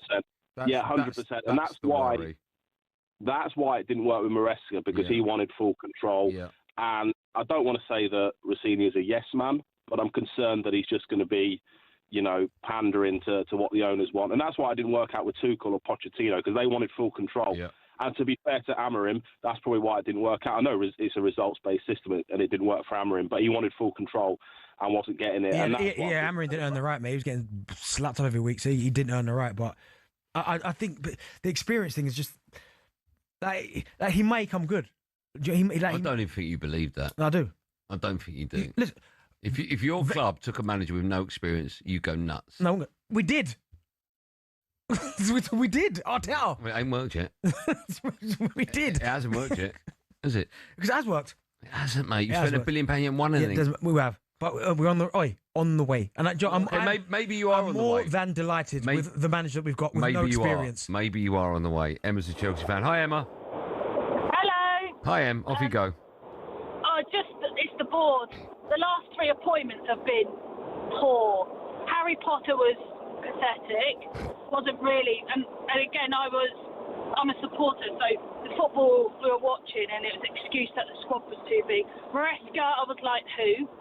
And then this one, it's just the aspirations of the club are so disappointing now, and I think we're just a more bonkers club than Man United at the moment, where do we not want to go and win things? And all this talk about, oh, we want to finish top 4. I'd rather go win the League Cup and, finish mid-table. I want to win trophies. And maybe my mentality is so spoilt from Roma. Listen, I'm telling you now, Emma, that, I mean, my dad's a season ticket holder at Chelsea, has been for years upon years. If he was to say that League Cup and mid-table, he's never taken that. No way. And I don't think many Chelsea fans would take that. I want to win stuff. You've just won 2 trophies. Top 4. Yeah, but it's a made-up European trophy that was invented a couple of years ago, and the World Cup was a new thing. Wow, brilliant! I want to, and I think the only way we're going to win stuff is through Chelsea women. I mean, they're more likely to win the league than Chelsea men, and I don't see Chelsea winning under this board. We've got them for another 7 years, winning the Premier League. At the moment, our philosophy seems to be buy players, sell them. There seems to be, and also the lack of communication with the board and season ticket holders. Our season ticket's going up every year, and there's no clear explanation on why that is. And even tickets for Arsenal next week, 60 quid for semi-final. It's crazy. Everything, at the moment, the engagement between the fans and the board is so disconnected. Non-existent. And I don't think the board is prepared to listen to the fans. We're just seen as customers now. And if we're not happy as season ticket holders, they'll just get new people in and just resell that's definitely the thing. I think that's the disconnect with a lot of... Thanks, Emma. Great call. A lot of football clubs, but... I mean, that surprised me because mid-table, and they even stretched for the FA Cup or League Cup. No, that surprised for Chelsea Football Club, no Chelsea fans happy. I mean, Emma is, but with mid-table and the League Cup, for Chelsea, no way. Do you think in his 6 years there, Liam Rossini will win either the Premier League or the Champions League? He'll win something. No, that's not why I asked. No, because Arsenal probably win it. So no. Okay. Do you think he will? No, because Arsenal win it. Okay. If they don't. I wouldn't be surprised they nick one of not the Premier, but Champions League. Wouldn't surprise me. Liam Rossini will win the Champions League? I'm not saying he will, but it wouldn't surprise me if they did. I'm asking you that. Well, no, because I think Arsenal and City and Liverpool will come again. Okay, so you don't think he'll win anything? No, but I think he'll win. I think he can easily win a couple of FA Cups, maybe a couple of League Cups, something like that. Don't even believe. No, okay. Do you believe Man United will win? I don't know who the manager's going to be, but I said under Amorim, no. No, you liar. You tried to say that you'd win the league. Sorry. Jack, find that. When Noel was on, he was giving it the big and not just gone last season about United winning the league. Since Ruben Amorim has been in charge, I've said he's no good and he needs to go. Don't let me dig out when he first got the job. You do cartwalls over there. It's not about Man United. Forward rolls. Betty, we got him. Do you think he'll win the Premier League or the Champions League with Liam Rossini? No, but I think he'll win. Why have they got him then? What again? Why have they got him? To win trophies. But you don't think he's going to win either? Not the big ones, no. Just because I think they're better teams. All right, okay. So he can't turn them into a better team? No, but they're better teams. So he can't turn them into a better team? He can make them better, but they'll be still better teams. All right, so he can't improve them? Yeah, I think he can improve them. Okay. As long as they finish above United, I don't care. Well, talking to Man United, good segue. We'll be asking if Man United are in safe hands under Darren Fletcher in just a moment. Do you think so? What? I love Darren Fletcher. Yeah. So he's no experience though, but he's all right. Well, he's interim, and he's going to the biggest club in the world, but he's all right. He's interim till we sort ourselves out. Wait. So Liam's going to Chelsea. Full manager. Yeah, full manager. No, but he's still manager. He's got one game in charge, Fletcher. Doesn't matter. Biggest club in the world. No, you are right. But that's all right. Okay, well, ask me if I think he'll win his game in charge. Yeah, away at Burnley, we'll smash him. 4-4-2. No experience, but Man United's right. Fine. One game. If he took the job, Man United, I bet you wouldn't be sitting there going, I trust him. Joe, I trust him. So we've got to break. If Fletch got the job, Man United permanently, he'd be all over it. Yeah, I'm not doing that show. Time for a bit, no Googling. Enzo Maresca's sack, who was the fifth-time Premier League manager, has been fired after winning 2 trophies the previous season. Jose Mourinho makes up 2 of those 3. Can you name the other one? I think the other 2. The other 2. The answer to that and more coming up live on Java talkSPORT after this. Imagine if that happened.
It's become one of the biggest games of the season. West Ham are facing Nottingham Forest this evening, knowing full well that defeat makes avoiding relegation an even bigger mountain to climb. Nuno recognises it's a dire situation. We are worried and we are concerned, but the good thing that we have a game to put things better. We have to perform better. We have to do better decisions. Meanwhile, if Forest win, they go 7 clear of the Hammers, just 1 point behind Leeds. It's talkSPORT's exclusive commentary this evening. Remember, we have every Premier League match this midweek across the talkSPORT network.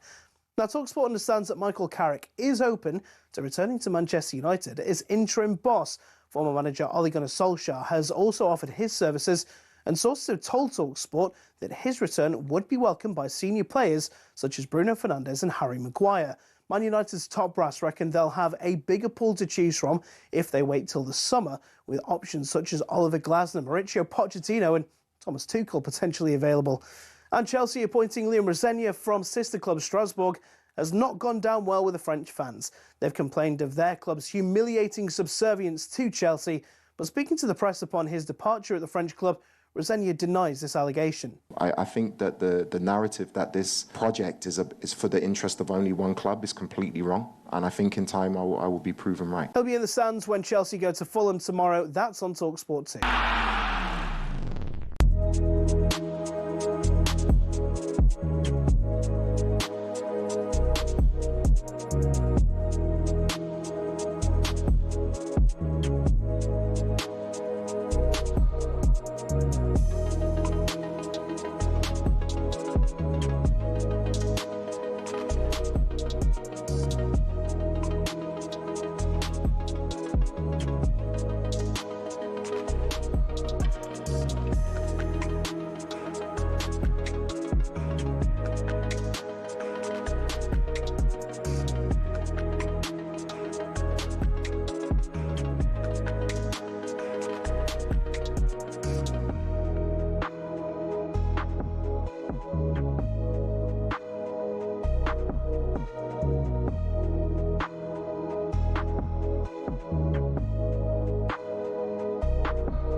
Right, we talkSPORT with Andy Goldstein Darren Bent alongside before the break. Asked a really good question, actually. It's quite convoluted. Apologies for that. It was a good question. After Enzo Maresca's sacking was the 5th time a Premier League manager has been fired after winning 2 trophies that previous season. Mourinho makes up 2. Who are the other 2? Ancelotti. He's the obvious one. Who's the other one? At Chelsea? Yeah. Won 2 trophies, was sacked. It's a great question. Great question. He won. Sorry. Because you'll go, oh my God, I forgot about that. Don't tell me. One's obvious, but... Conte? Yeah. One trophy's obvious, but the other one you would have forgot about, because I did. Europa League and the Prem. What's the biggest you can win? Champions League. Who won that? Di Matteo. Yeah, but what else did he win? I think he won the FA Cup that year, didn't he? He did, yeah. I forgot about that. So he's won Champions League as a manager, Champions League, FA Cup as a manager, and FA Cup as a player. He won 2 FA Cups, didn't he? He scored a win in both. He scored the goal after about 4 seconds. Middlesbrough. Yeah. He scored against Villa. Did he score against Villa? Yeah, he did. 2-0, was it? I think so. Every single manager to have been sacked the season after winning 2 trophies has been at Chelsea. That's unbelievable. Still to come and have some fun with the best of talkSPORT, but now Darren Fletcher has been speaking to the media in the last few moments for the first time since being appointed as Man United's interim gaffer, and he discussed how he's feeling ahead of his first game at Burnley tomorrow. It's an amazing honour, I think, to be able to lead a Manchester United team. I don't even think it's in my wildest dreams that was something that could potentially happen. I think even thinking about playing for the club and stuff like that, but to lead out a team is an amazing honour and something I'm really proud to do, not in the circumstances I expected it to happen. So that obviously is something that it doesn't sit quite easy with me, but I've just to think of I've got a job to do and I've got to lead the team tomorrow and think of the great honour and pride in doing that. Go on, Fletch. We love Darren Fletcher. It must be an unbelievable feeling for him. What is interesting, Bethany, and I'll put you in this seat, His 2 young boys have just started making the squad and the bench at Man United. What does he do in that scenario? What happens? I mean, he's you got to think he's professional enough to think if his sons warrant a place in the. I know, but if he's got to make a substitution, yeah, then he's got was right for the team. I know, but as a father, yeah, I mean, see that would be say to one of them, stay there. I mean your brother. Yeah, again, you just got to just assess it, but. I mean, the fact that he's got 2 sons that are close to the first team anyway is incredible. So that there, he's proud as it is. So I'm guessing that's never been done in world football. A manager bringing on his 2 sons. That's a big shout. That has it, Joe? A manager bringing on both of his sons in a professional game of football. Probably never been done before. No, but listen, it must be a very proud household. Yeah. But you wish him all the best. Yeah. We're bringing more from Darren Fletcher's first press conference in charge of Man United in about 15 minutes' time, including an interesting comment about Sir Alex Ferguson. So stick around for that. Team news, by the way, ahead of tonight's game at the London Stadium, which sees West Ham taking Nottingham Forest. That's coming up in today's show as well, but it's time now for this.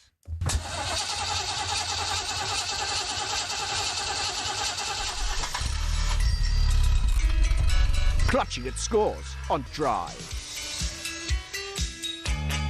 Yeah, it's time now for our new feature, Clutching at Scores. Every Tuesday on Drive, Benny and I have been picking 3 games from that week's fixtures to predict the score of. If we get the result of the game right, we get a point. If we get the actual score bang on, we get 3 points. Throughout the season, we'll be tallying up our scores till we get a winner.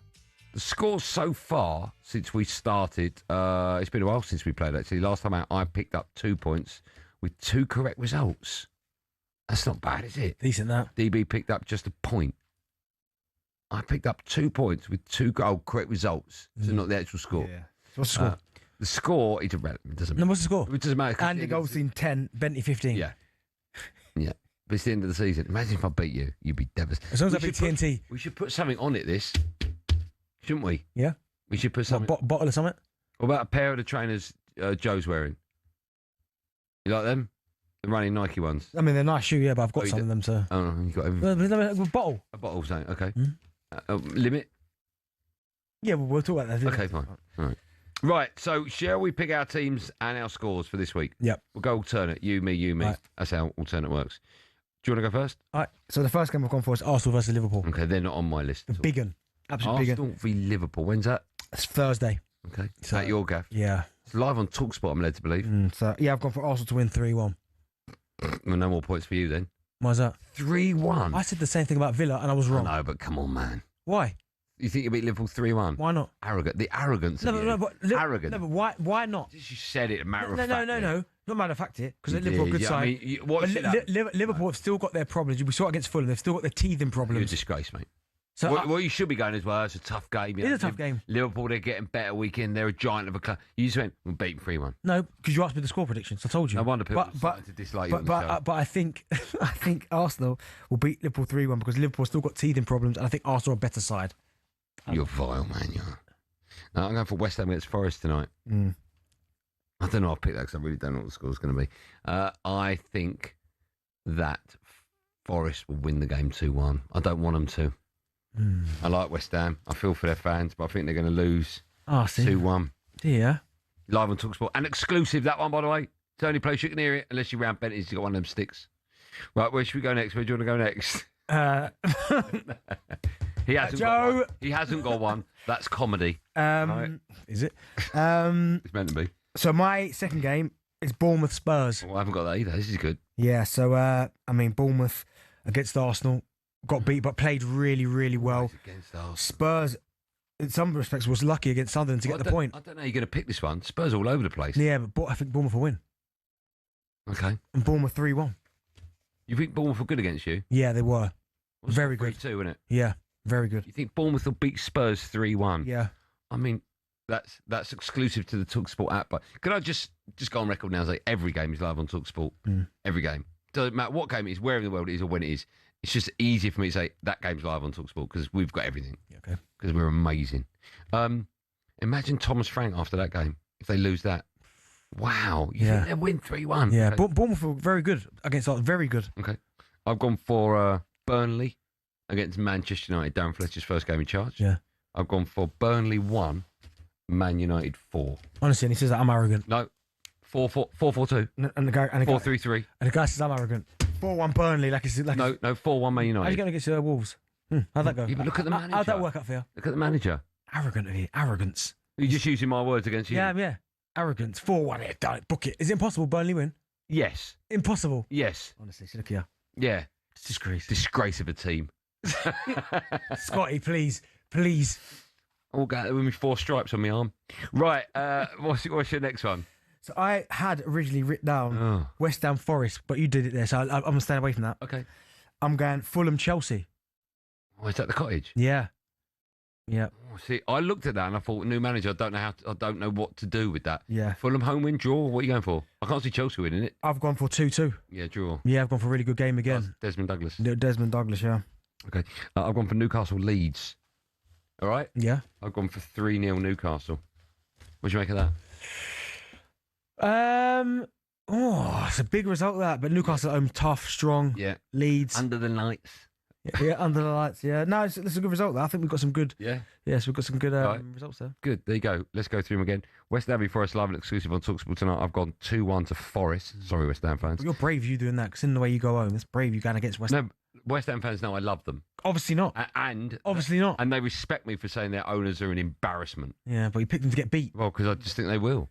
I've got to be honest. Good luck tonight. I'm not like you. Good luck But just because I know them, Hey, I show favouritism. hey. Oh, they were saying it's me, mate. Hold on, Mr. Fletcher. Yeah, right man for the job, is he? Yeah. Best mate, is he? No experience, but he'll do it. I show no favouritism. Okay, is it right? I've gone Burnley 1, No, is Man it- United 4.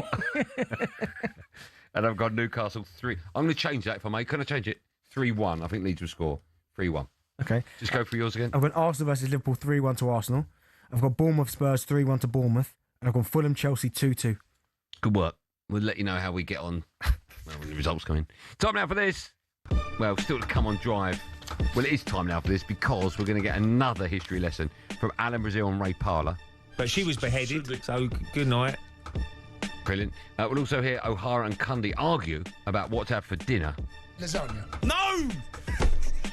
It's a tough one. And we'll ask if Man United are in safe hands under the Fletch. And Darren Fletcher bangs Manchester United into the lead. Come on, Fletch. All that and loads more coming up on Drive and talkSPORT. Me, Andy Goldstein Darren Bent. When we come back, the best bits of talkSPORT. Stick around for that. Good afternoon.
welcome to talkSPORT Goals. We're taking you through what should be another busy day of football. Chance to win it! We don't need to do that, guys. I'm going to owe you an apology. How would you get to that conclusion? That's a weak mentality. Oh, get out of it.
Welcome back to Job talkSPORT. Me, Andy Goldstein Darren Bent is with me. Still to come, we'll be asking if Man United are in safe hands under Darren Fletcher. Just quickly, Man City defender Ruben Diaz will be out for 6 weeks with a hammy.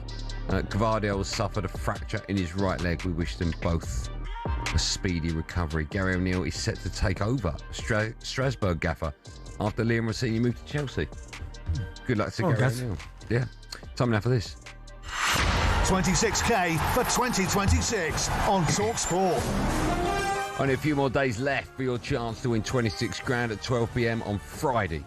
We'll be calling one lucky winner with a guaranteed payment made that day. One of you could pocket 26 grand. Here's how you can enter.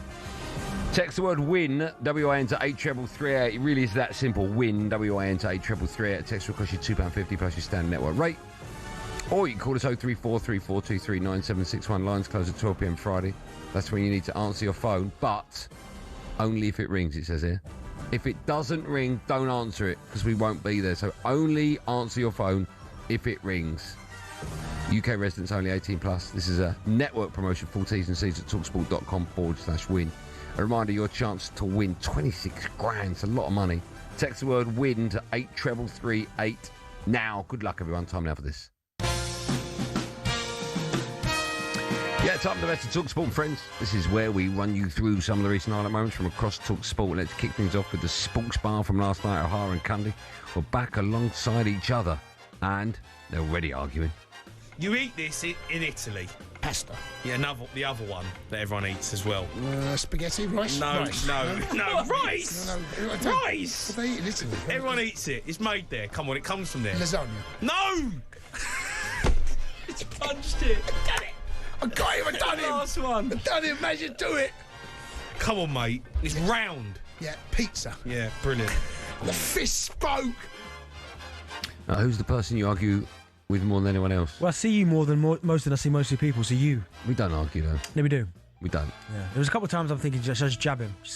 We don't argue, though. No, we do. We don't. No, we don't argue. We have disagreements. We don't. What's wrong, mate? What?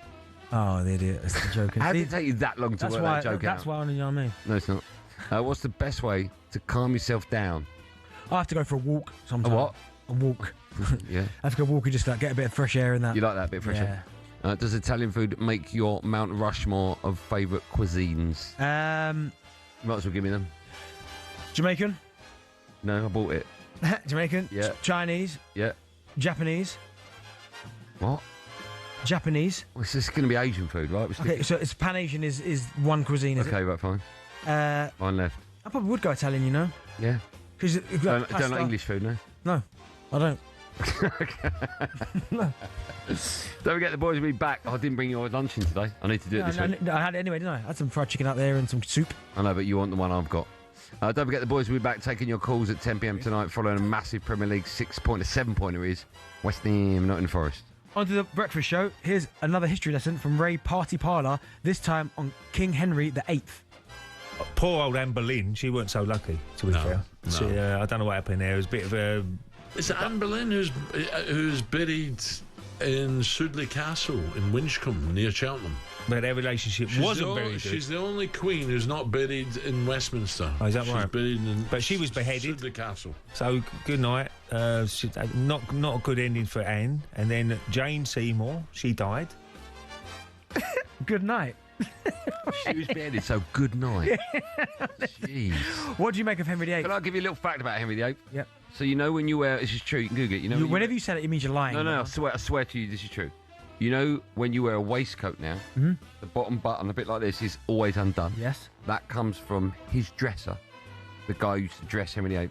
One morning he went to put his waistcoat on, Henry VIII, the king, and he was too fat, and he couldn't tell him he was too fat, and it wouldn't do up, so he left it undone, and he said that's just the style, that's how people wear it now. You're such a liar. Good, I can't make that up. You can, mate. Your brain's weird, lad. No, I can't. How would you have got on in the Tudor times? Well, Alex Tudor. I'd have hated it there. No internet.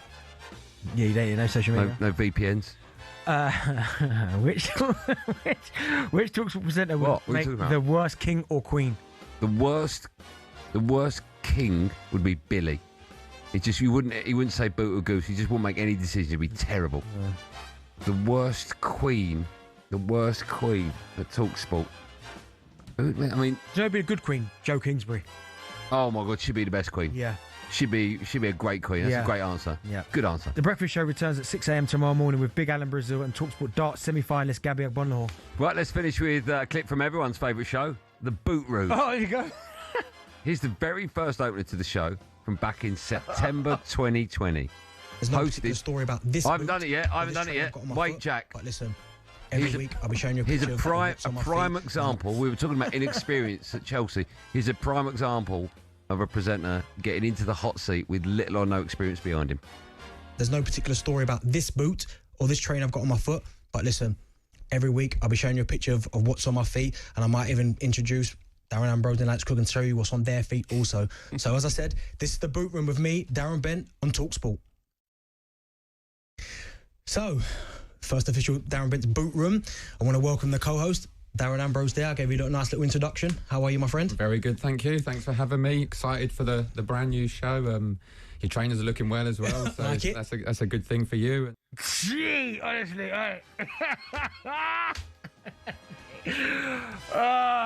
nah. Might be the worst opener. I'll be telling you what's on my feet. Honestly, do you know what's funny, right? And you have the audacity to take the mickey out of 21 minutes to go, and that's you. That's you. No, listen, that was me. That's my first ever presenting gig. A radio show. Your opening gambit is look at my feet on a radio. Listen, I won't do that now, obviously. But back then, I was learning. Just funny though. Someone listened to that and said it was a good idea. No, they didn't. Yeah, of course they did. Well, listen, you live and learn, right? Why was there no bed under that? I don't know. I can't remember. Just play the first bit again. Nah, Jack, please don't. Jack, just the first bit where he's talking about looking at your shoes. Just the first bit. This is it. Take our bed out. Yeah, no point, Jack. Oh my goodness, that was bad. Jack hasn't got it. I thought it was easy to press stop and rewind. There's no particular story about this boot or this train I've got on my foot. But listen, every week I'll be showing you a picture of what's on my feet. Oh, can't wait. Introduce Jack, I can't wait. Alex Cook and show you what's on their feet also. So as I said, this is the Boot Room. Show me what's on their feet. TalkSPORT. Yeah. Show me what's on their feet. Honestly. So, all right, Jack, we get it. So, what's the worst on-air moment you've ever had? Well, right there. Why do you think the show didn't work? Well, the show didn't work because it got a lot better. So that could have got worse, could it? Yeah, it got a lot better than that. We started to fly after a while, but obviously I don't think you flew. We did fly. Record figures, mate. Have a look at the numbers. But what I will say, Clark's listening. What I will say is, it didn't work out because I was fortunate enough to get offered the drive time gig and I took it. Work, sunshine. So thank you. But you know what? All right, Jack, who wrote this first line? You can find the Boot Room nowhere because it was cancelled. Meanwhile, check out 21 Minutes here to we go. The brand new podcast. Oh, by the way, who keeps writing brand new? It's been going for about 6 months. In this week's podcast, if you download 21 Minutes to Go, you can win a free jet, a holiday for 2 months, £40 million, and we're giving away a football stadium and half of the country. All I'm going to say is, right, Yeah. is that 21 minutes to go. You have to give that away to anyone to listen to that. How ridiculous is that? Oh, Phil Harris. Jack, Oh, you got Phil Harris in go there. to the break with Darren explaining to people what's on his foot, please. Will you do that? More from me and Bentley after this. So, first official Darren Bent's boot room. I want to welcome the co-host, Darren Ambrose there. I gave you a nice little introduction. How are you, my friend? Very good, thank you. Thanks for...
Over the years, we've been treated to some amazing exhibition events in sports. Some become iconic, but many fail to live up to the hype. So what are some of the most anticlimactic exhibitions? Technically, it wasn't an exhibition because it ended up being sanctioned as a pro fight, but it basically was. 2024 saw Mike Tyson return to the ring to fight YouTuber Jake Paul. The event, which Paul won, was streamed by 65 million people on Netflix, making it the most streamed sporting event ever at the time. But many complained of buffering and freezing. And as for the fight itself, well, it was considered an entertaining disaster. I mean, it wasn't prime Tyson. He was 58. And after the fight, Paul, who was 27 at the time, said he'd actually gone easy on Tyson towards the end. Now, Mayweather-McGregor in 2017 was a better watch, despite Mayweather going rope-a-dope early on, but it was way too expensive. Pay-per-view was 75 quid, and in the stadium, the cheapest ticket was over 370. Now, this next one you could have watched for free, only because the pay-per-view had streaming issues, so they had to open it out. I'm talking about Tiger versus Phil in 2018, which was nicknamed The Match. Massive names and massive rivals going head-to-head. On paper, it worked. In reality, it didn't. The two players were mic'd up, so we all thought we'll get fascinating insight. We'll be able to hear them insult each other for 18 holes. But what we actually got was more heavy breathing and sniffles. And for two GOATs, the golf itself was bang average. And speaking of GOATs, let's end with Messi and Ronaldo. In 2023, an exhibition between PSG and the Riyadh All-Star 11 saw them share a pitch for possibly the final time. To be fair, it was a goal fest, which PSG won 5-4, and Messi and Ronaldo both scored. But it was obvious they were past their prime. El Clasico, this was not. And with it being in Saudi, there were more sports washing claims. So there you have it. Exhibitions that have let us down. And I didn't even have time to mention the Community Shield.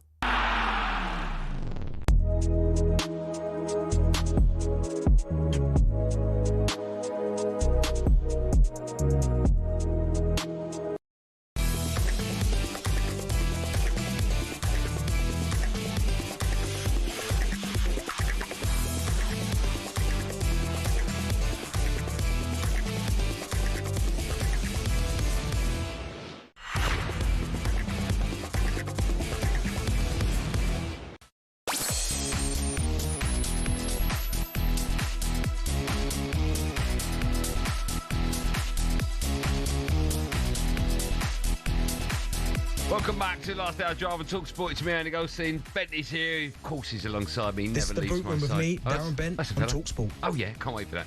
Still to come, we'll be joined by Martin Keown from the London Stadium. Head of West Ham against Forest. It's live on talkSPORT tonight. But now, Man United, we are in safe hands. Go on, Fletcher. And Darren Fletcher bangs Manchester United into the lead and cashes in on that error. I think that was a sensible move from the club. Put someone in that will immediately have a bit of backing from on the terraces, and that the players know. He's a good coach and he's well respected at United. He knows the club inside out. You know, giving the job to Darren Fletcher is just the icing on the top of the cake. It's just beautiful. Dr. Evil's laugh at the end. Former midfielder Darren Fletcher will be in charge of Man United. They go away to Burnley. It's live on talkSPORT tomorrow. The club are continuing to assess who should take charge until the end of the season. Fletcher has been speaking to the media day for the first time since taking the gig, and he was asked whether he spoke to a certain former United manager before accepting the role. I have. I don't like to make any major decisions or things without speaking to Sir Alex, and that's something I've done since I've been at the club and since I've left the club. And everything I do, I've got a really good relationship with Sir Alex, so it's probably the first person they phoned actually, so I wanted to speak to him first. And ultimately to get his blessing, to be perfectly honest with you. I think he deserves that respect. I wanted to run it by him what he thought, and he was supportive of it, and he echoed my thoughts, which I've always said. It's your job to do the best for Manchester United. When you're an employee of the club, it's your job to do your best for Manchester United. And it's something that, it's amazing when he says something that I try and live and believe every day. So it was comforting for me for him to say that. Good luck to Darren Fletcher. Right man for the job? Well, for tomorrow night's job. Yeah, why is that? I need you to give me reasons as to why. Oh, you're so vile. No, but I need to know. He's got a man, no experience. No, let me get my points and you answer it. Okay. Why is he the right man for the job with no experience going to the biggest club in the world, trying to get back to where they need to get to, where every game is important? That's a stupid question, because he's not a full-time manager. No, but still, but why for one game? Oh, who can you get in for a game? I'm sure if you had to find someone for I don't think you could.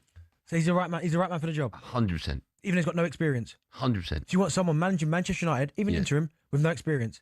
But it's a problem that it's a problem that Chelsea have got someone with experience. I don't understand. Case rest, Your Honour. No, it's not. It's no case rest. It's a stupid. It's not. It is, because my Chelsea argument was based on a full-time 6-year contract. No, but as a manager of the club. He's got 90 minutes. So you're happy? It might be longer than that. Okay, so 90 plus. So if it's five games in charge... It won't be 5 games. If it is, you happy with that? It's 1, maybe 2. You happy with that? Yes, I am happy with that. Oh. I'll tell you why I'm happy with that. All jokes aside. Knows the club. All jokes aside. He does know the club. No, don't you use that. That is nonsense, the knows the club stuff. I'll tell you why. Because... the club's a bit of a mess at the moment, as you all know, from top to bottom. And under Ruben Amorim, you know my views, and I thought it was a terrible, terrible manager. Mm-hmm. And he wasn't using the players, and he wasn't using the right players, and he wasn't using the right formation. And so with Darren Fletcher, you've got someone who I imagine will take it back to how it should be. And by that, I mean playing 4-4-2 or 4-3-3, a formation that the United players are more comfortable with. Why? Because he knows the club? No, not because he knows the club. Because he understands how football should be. No, but he's got no experience in the managerial hot seat. So why is it? No, but I have no experience in the managerial hot seat, and I would be playing 4 at the back.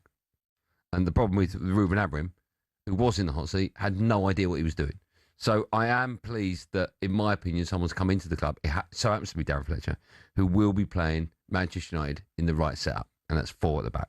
But no other industry, as you put it. Yeah. Why are you being so negative? Okay, let me ask you a question. I finish it. In no other industry would a multi-million-pound business employ someone who's got no experience of trying to get a team back to. Oh, you do? You don't.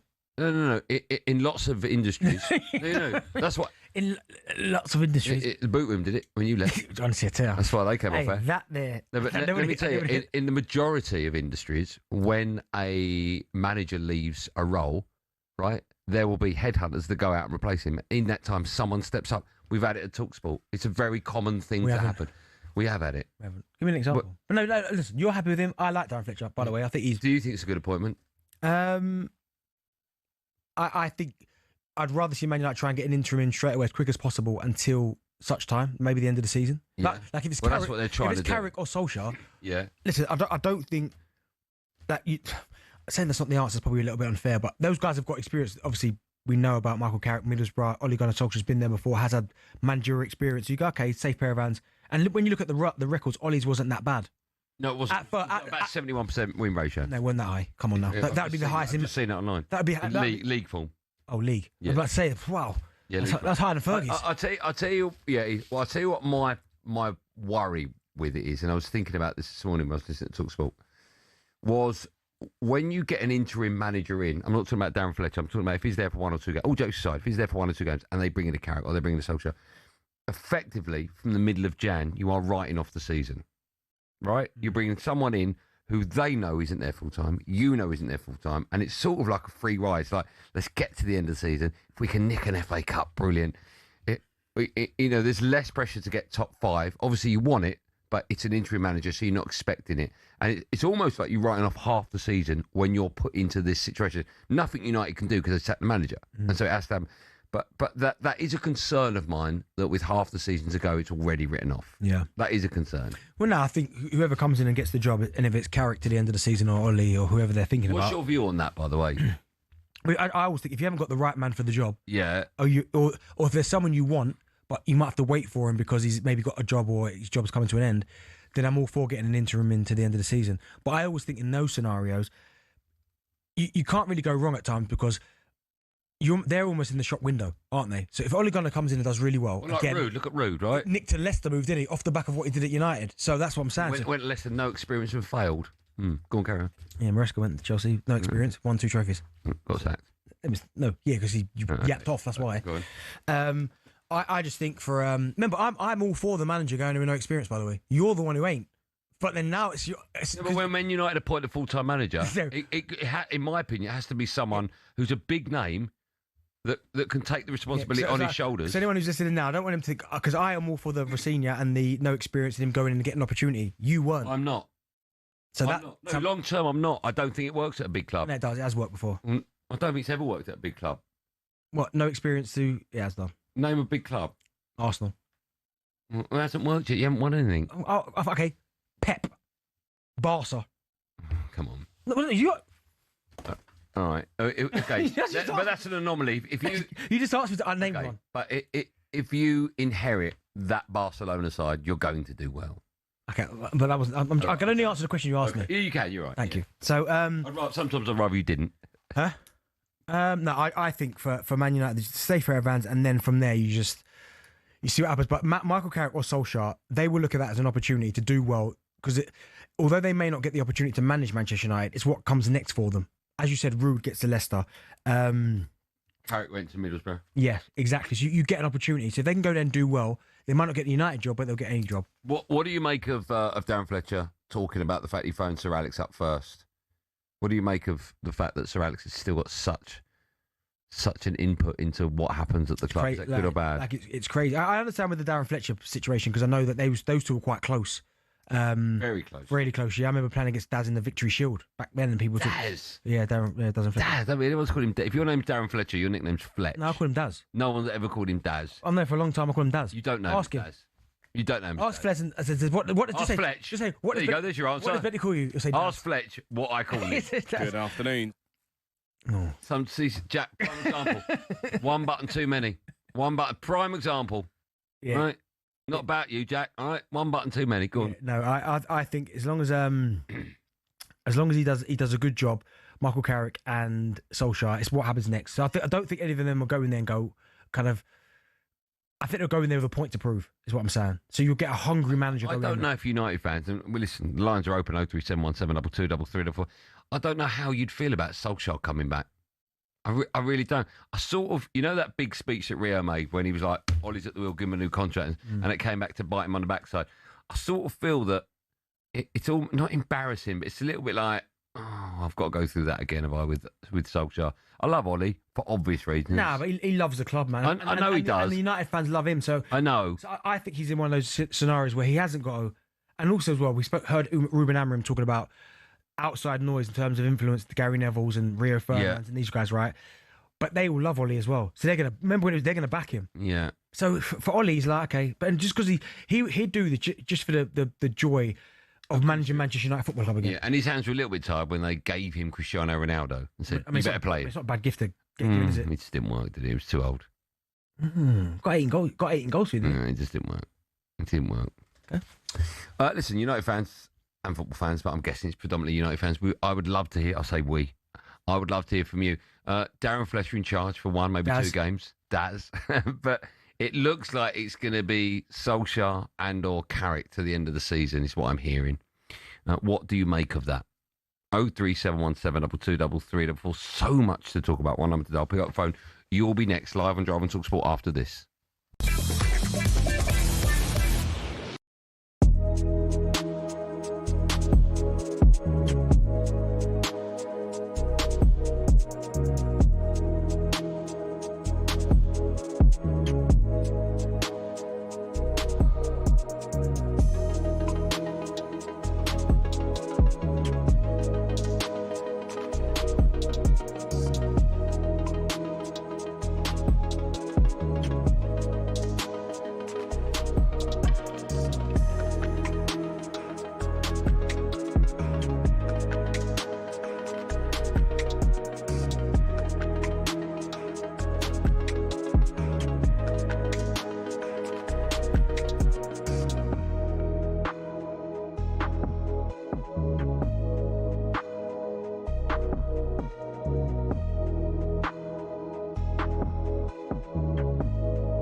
Hello and welcome to talkSPORT Goals. We're taking you through what should be another busy day of football. Chance to win it!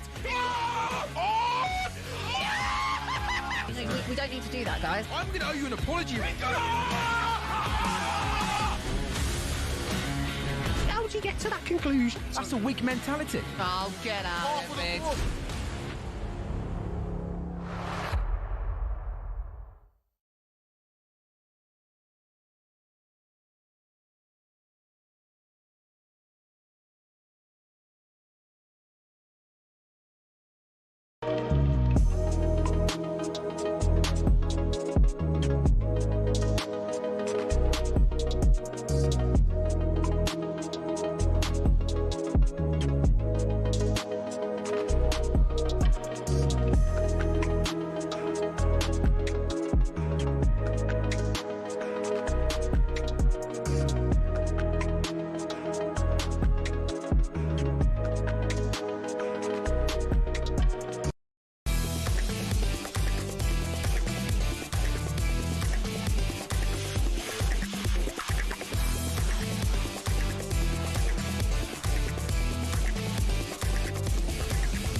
Drive talkSPORT, me, Andy Goldstein Darren Bent. Still to come, we'll be getting team news.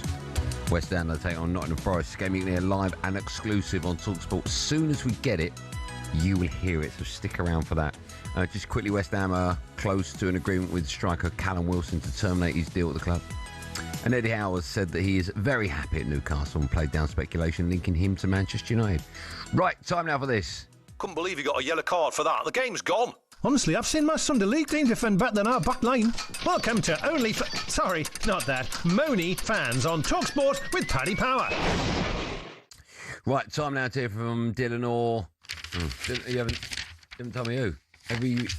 Dylan Orr, sorry. From our friends at Paddy Power, who's got something he wants to get off his chest in this week's Moany fans feature. Dylan's reputation of being a bit of a moaner, well established. Let's find out what he's moaning about this week. My moan, authority managers think they possess. Are you a coach, are you a manager? That needs to be clearly clarified before these people take the job so they know their roles. Amarin as a manager, geez, I'm not sure he'd manage to clean the toilets at Carrington, never mind manage that team. Looking for more authority, a manager that has won 33% of his games as a Manchester United manager. Stop. Give me a break.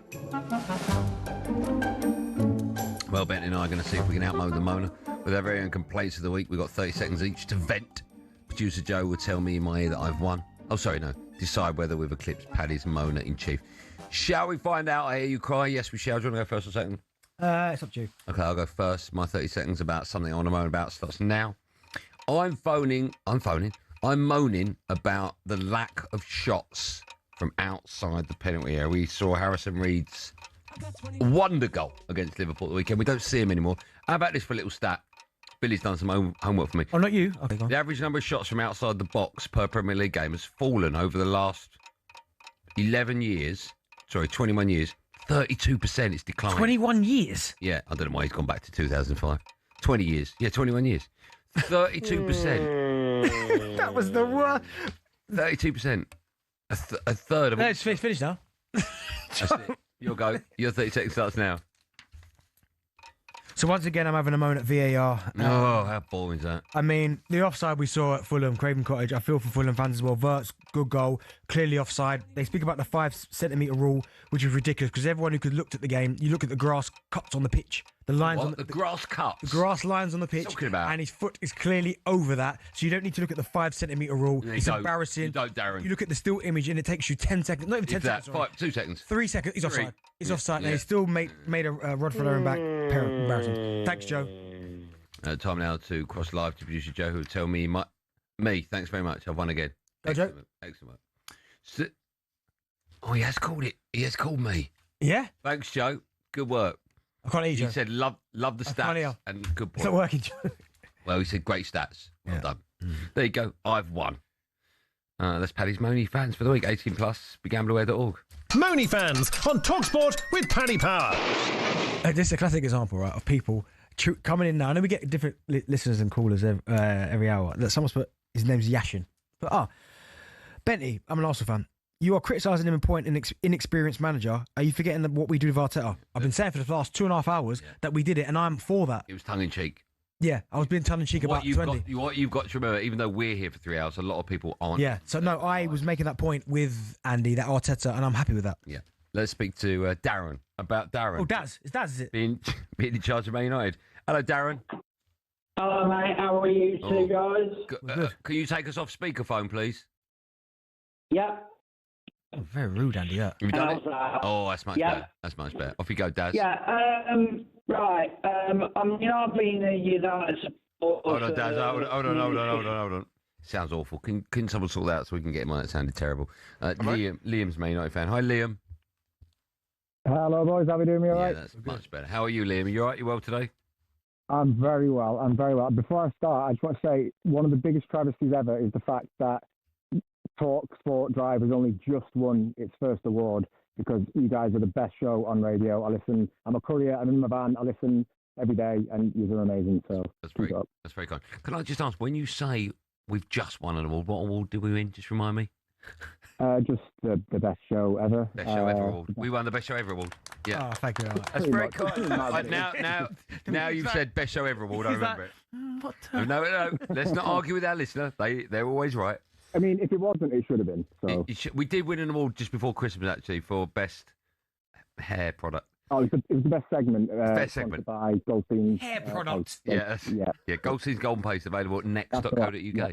And DamonBarber.com. Yeah, that's it. I've got it on now. Oh, I wish you. Have you got some on, Liam? I have, mate. Have you actually got? Hold on. Have you got Goldstein's Golden Paste in your hair right now? What else would I put in my hair? What else would I put? Brew cream? Bit of brew cream, maybe Dax? No. That's unbelievable. That's a It's first. running low, though, so if Good you want work. to send me some more, Okay, you're very welcome to. Get some more, Liam. It's cheaper at the moment. What would you like to say? Don't dump that, please. What would you like to say, my friend? This is only the second time I've called talkSPORT.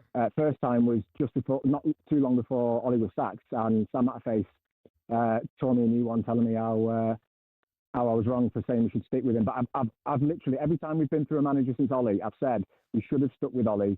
He would have come good. He played attacking, entertaining, free-flowing football. He came close in the final. We had good league form, as you've already pointed out. He had a dip in form, as loads of managers can do, but he would have come back good, in my opinion. Yes, he lost to Liverpool 5-0, but then we've got Eric Ten Hag in, who lost 7-0. So, better the devil, I think if we'd have stuck with Ollie, he knows the club, he's passionate. I think he would have come good. So when when you guys mentioned that he was rumoured about taking the helm to the end of the season, I got a little twitch. I was quite excited.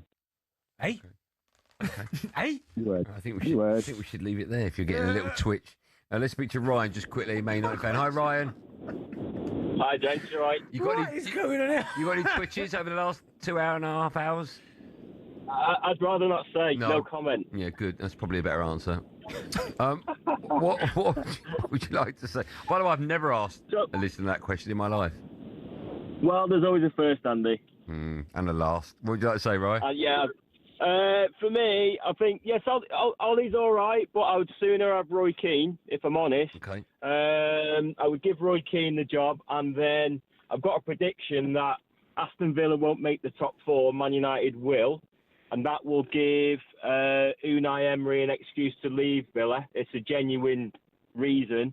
He'll then join Man United, and the first call he'll make will be to Marcus Rashford, and he'll say, Come back home, son. Come and play for me.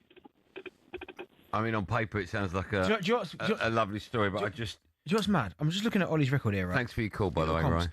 He lost only once in his first 17 games. I don't remember him getting off to that kind of stuff. No, I don't either. And he won his first... Oh, he's got to count. This could take days. Okay, his first 11 games, he won 10. I don't remember him getting off to that start. No, I don't. In all comps. And even when you look at the very end, when he lost wasn't the that job, bad, mate. It just felt like the world around him collapsed. He lost his last two. He drew before that. It's not appalling. That's what I was saying. No, like it's not appalling. So you go, But I didn't realise he got off to that start. By the way, yeah. I'd love to see Roy Keane. Would you take Roy Keane? I like the idea of Roy Keane doing it. I think I just don't think with all his commitments he's got at the moment, I just don't think... Mate, if they offered him a Man United job... He'd have to take it. It'd be of amazing. Course. I just don't know what his relationship is like with the hierarchy. I know they're not there anymore, but the way he left and Sir Alex Ferguson, I don't know if they get on. No, he's still a Man United legend. Of course he is. Of course he is. Still to come, we'll be getting team news from West Ham against Nottingham Forest. It's live on talkSPORT as soon as it drops. That's coming up in the next, I'm guessing, 15 minutes. Time for a bit of no Googling. Ahead of that game, we want to know who is the most expensive player to move between the two clubs. So we went from one to the other. Either Forest to West Ham or the other way round. The answer to that and team news and one more Billy with the end of show quiz and other stuff. All coming up the last 30 minutes of drive time. Stay where you are.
It's become one of the biggest games of the season. West Ham are facing Nottingham Forest this evening, knowing full well that defeat makes avoiding relegation an even bigger mountain to climb. Nuno recognises it's a dire situation. We are worried and we are concerned, but the good thing that we have a game to put things better. We have to perform better. We have to do better decisions. Meanwhile, if Forest win, they go 7 clear of the Hammers, just 1 point behind Leeds. It's talkSPORT's exclusive commentary this evening. Remember, we have every Premier League match this midweek across the talkSPORT network. Now, talkSPORT understands that Michael Carrick is open to returning to Manchester United as interim boss. Former manager Ole Gunnar Solskjaer has also offered his services, and sources have told talkSPORT that his return would be welcomed by senior players such as Bruno Fernandes and Harry Maguire. Man United's top brass reckon they'll have a bigger pool to choose from if they wait till the summer, with options such as Oliver Glasner, Mauricio Pochettino and Thomas Tuchel potentially available. And Chelsea appointing Liam Rosenior from sister club Strasbourg has not gone down well with the French fans. They've complained of their club's humiliating subservience to Chelsea, but speaking to the press upon his departure at the French club, Rosenior denies this allegation. I think that the narrative that this project is for the interest of only one club is completely wrong. and I think in time I will be proven right. He'll be in the stands when Chelsea go to Fulham tomorrow. That's on talkSPORT 2.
talkSPORT, me, Andy Goldstein Darren Bent. In a moment, we'll speak to everyone's favourite uncle, Martin Keown. I can imagine Martin Keown being your uncle. You know that the uncle that at Christmas time they go, Uncle Martin Keown's coming over. You go, oh no, not Martin Keown. Is he really? He's coming over. He's your uncle. Pay him respect. Hey, listen, you pay him respect. He's invincible. I know. Pay him respect. He's unbeatable. Yeah. We'll speak to Uncle Martin in just a moment. But first, the answer to the question: who's the most expensive player to move between the two clubs that are playing tonight, live on talkSPORT? West Ham and Forest. Who are the two players? Who the player? Sorry. Right. Who's the most expensive? Right. Let me think. What position? Striker. West Ham and Forest. £7 million in 2015. £7 million.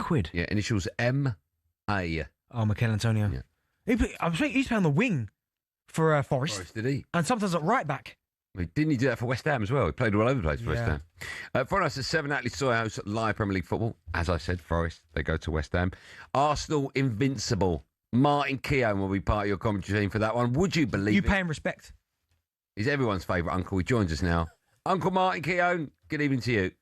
Andy, thanks for taking Christmas off and giving our ears a rest over that period. It was fantastic. I wish I could miss say Darren, the same. Miss Darren and the wisdom he offers. But Andy, you must be a happy man, actually. Manchester United making a change. You had me up to the word wisdom from Darren Bent there. Yeah, well, he offers that every evening. Only if we want normal wisdom. How are you, Martin? Happy Christmas, Happy New Year. I'm good. Do you know, I just arrived here at the Olympic Stadium, and it's like a ghost town. It's the first time. You know it's away tonight, don't you? Yeah, feels like it, yeah. It's the first time I've been here on foot. I came for the Olympics many years ago. I've been here a couple of times. Yeah. Chauffeured back and forth. Cool. And honestly, it feels very unwelcoming. I don't know whether or not there's going to be many people here tonight. We can have a really good look at them, but it does feel a bit soulless as a place. I know it's a great home to have inherited and didn't really cost them very much money, but maybe that's the root of the problem here. But really looking forward to having a good look at West Ham here tonight. It's going to be like a cup final. It has to be a cup final. They lost the last cup final, by the way, at the weekend. They were absolutely appalling. Looking at their team, I had a good look at what's going wrong defensively. Centre-halves not running into channels. They don't pick up in the box. So that's all going to have to improve massively here if Nuno's going to get any kind of result here. If they lose West Ham, the gap between them and Forest, who are the next team above them, 7 points it will be. Could that be it for them this season, do you think?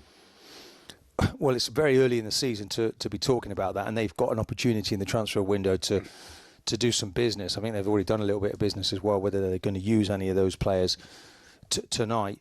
But you know, you're not seeing anything in the performances where you think, hold on, you know, no one Wolves have not beaten no one this season, but they beat West Ham. So does that make them now the worst team in the Premier League? Certainly on current form it is. Mike, when you look at, as you said there, the performance from the two teams at the weekend now, Forest getting beat by Villa, there's no shame in that because Villa are a really good side on a really good run. And then you look at West Ham and their abysmal performance, as you said there, against Wolves. I'm looking at West Ham thinking they're at home this evening. They can't put in a performance like they did against Wolves. I just don't think the fans will allow it. So I can genuinely see West Ham getting something from this game tonight. Yeah, I mean, do you know, it's one of these, they kind of vote here with their feet, and maybe tonight they're not even going to bother to come. And maybe, you know, it's a brave man to say this, but it's a very toxic stadium. And it's like, well, okay, if they're not going to be here and get behind the team, then maybe they're better off without them. But they're going to have to try and, you know, make the fans get behind them with their performances. And it's like there's been a lot of young kids playing in the midfield. I'm looking at Magassa, the young midfield player. He's made a lot of mistakes. He could do with an older head around him. Potts, another one in there. But the players for now don't seem to be available. We're looking forward to see if Bakata plays tonight. You know, you need experience, a lot resting on Bowen.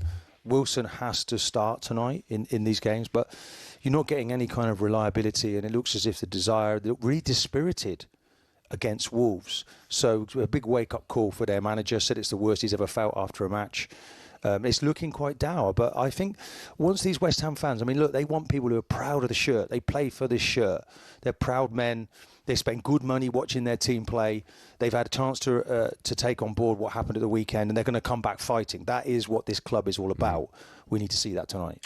Martin, I've been told I've got to let you go. You've got to get up to the commentary box. I think they've got to hoist you up. They put harnesses around you and lift you up. It's too dangerous. The man from Uncle is on his way. I'll let them know. I bet you've said that before.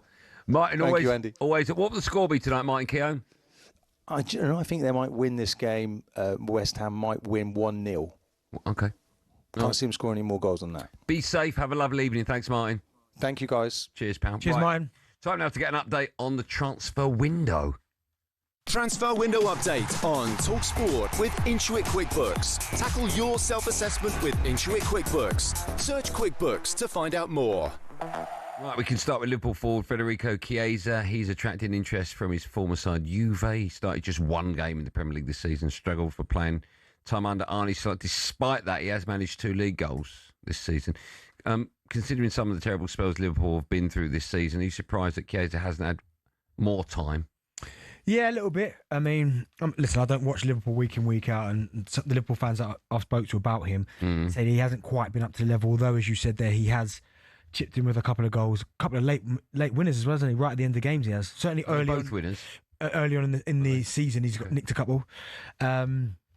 So, yeah, I'm surprised it doesn't work for him, but then I almost feel like he's had a tough kind of 5 years, because when Italy won the Euros, he was unbelievable for Italy, wasn't he? Like one of the best players. Yeah, the injury. He had the injuries and he can't quite stay fit. And even when Liverpool signed him, I thought, oh, this is a good signing.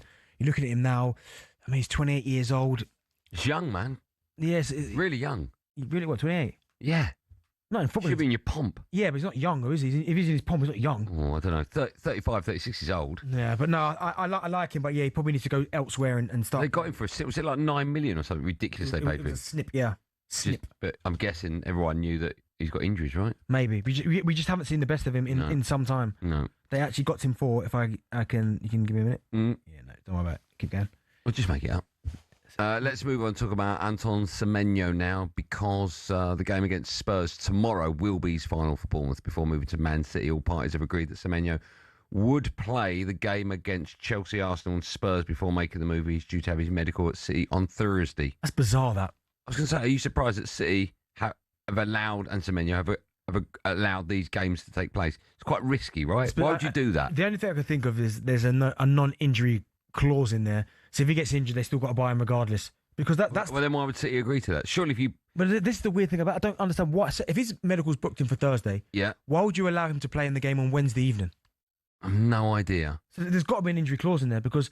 And listen, maybe that's Bournemouth saying, you can have him now, but if you've got a release clause and you match it, they haven't got any say. Yeah, it's bizarre. But no, listen, I wish him all the best. He's a fantastic player. He's had what a season he's had for Bournemouth. Did he start? For City? I don't think anyone really starts. No, that's the thing. Apart from Haaland, yeah. So it's a lot of moving parts, but he certainly goes and makes their squad stronger, a lot stronger. Okay.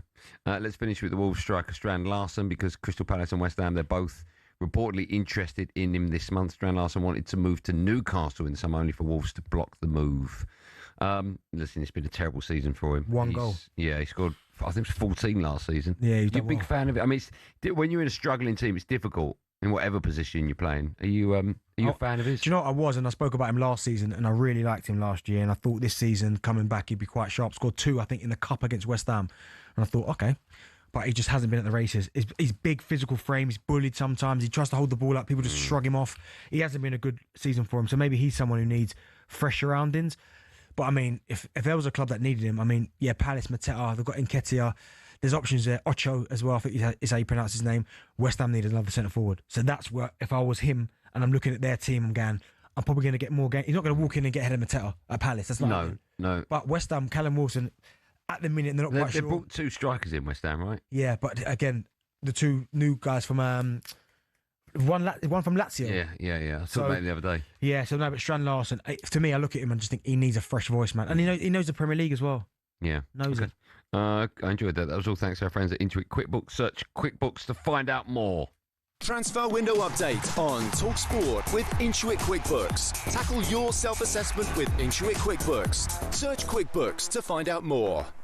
I sent you that thing this morning on Instagram, didn't I? About the woman taking the pictures with her favourite casts. Like the favourite TV cast. I sent it to you, didn't I? Yeah. I need to know how to do that.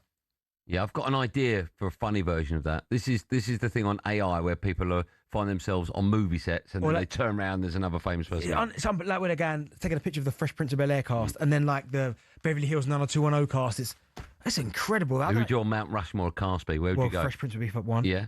And you turn around, so you've just met Will Smith. Saved by the Bell. Incredible TV program. Well, you turn around and go to Screech. Yeah, of course. Shout out Screech. God rest his soul. Right. As he passed away. Yeah, Screech. Sorry about that. And then where you turn in? I'm going back to Trouble. The TV show Trouble. I thought that was a show. No, Trouble. I'd probably go to Fresh Prince, Saved by the Bell. I think I'm going the Jamie Foxx show. Okay. I'm guessing that was Jamie Foxx. Yeah. And I guess the last one would be, do you know what? I want to say Power Rangers. The original Power Rangers. Yeah. No, Sweet Valley High. Yeah, I'll be in that one. Sweet Valley High. I agree with you. When we come back, we'll have team news ahead of a huge game tonight at the London Stadium. West Ham taking on Nottingham Forest. Team news, as I say, coming up right after this.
Hello and welcome to talkSPORT Goals. We're taking you through what should be another busy day of football. Chance to win it! We don't need to do that, guys. I'm going to owe you an apology. How would you get to that conclusion? That's a weak mentality. Oh, get out of it.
Driver talkSPORT, me, Andy Goldstein. The door shut of Darren Bent. Follow us at 7, Atlee Soyos, live Premier League football. Nottingham Forest, they go to West Ham. Massive night at the bottom of the Premier League table. Team news for that is in. So let's find out more and say good evening to Sam at the face. Hi, Sam. Very good evening to you and welcome to the London Stadium here in East London, where West Ham United have made 4 changes from the defeat against Wolverhampton Wanderers. Areola is the goalkeeper. The back 4 is Mavropanos, Todibo and Scarles. Souček and Fernandez, the 2 holders in midfield, with Bowen, Paquetá and Somerville behind Castellanos in attack. And those 4 changes then, Todibo, Souček, Paquetá and Castellanos, who makes his debut after signing for £25 million from Lazio. What about the opponents, Nottingham Forest, who want to put daylight between them and West Ham at the bottom of the table? Well, Matt Sells returns in goal, one of 2 changes. Hudson-Odoi also comes back into the team that were defeated 3-1 away at Aston Villa at the weekend. Sells is the goalkeeper. Aina, Milenkovic, Murillo and Williams the back 4. Dominguez and Anderson, the 2 holders in midfield. Hutchison, Gibbs, White, Hudson-Odoi behind Igor Jesus in attack. A couple of headlines. Arno Calamuendo, who we believe is going to be joining Eintracht Frankfurt in this window, is again on the Nottingham Forest bench. And more pertinently, Callum Wilson is not in the West Ham United squad. No surprise there. Thank you for that, Sam. A reminder, that game is live and exclusive on talkSPORT. Build-up begins when we come off air in 9 minutes' time. The boys on the sports bar will be taking your calls. One more Billy will be in the studio for the end of show quiz in just a sec. But first, a reminder of how you can win lots and lots of money. 26k for 2026 on talkSPORT. Yeah, talkSPORT is kicking off the new year 2026 by giving you a chance to win £26,000 at 12 p.m. this Friday. We'll be calling one lucky winner with a guaranteed payment made that day. One of you could pocket 26 grand. For your chance to win, text the word win to 83338. The text will cost you £2.50 plus your standard network rate.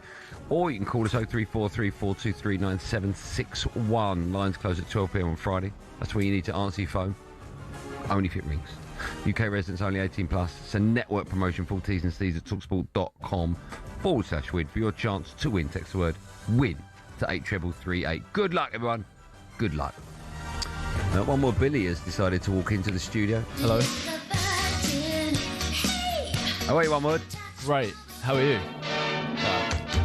Jeez. No one cares, Billy. Oh, yes. No one gives a goddamn hoot. I forgot. What we're doing today for the end of show quiz, a lot of people tune in just for the end of show quiz. Do they?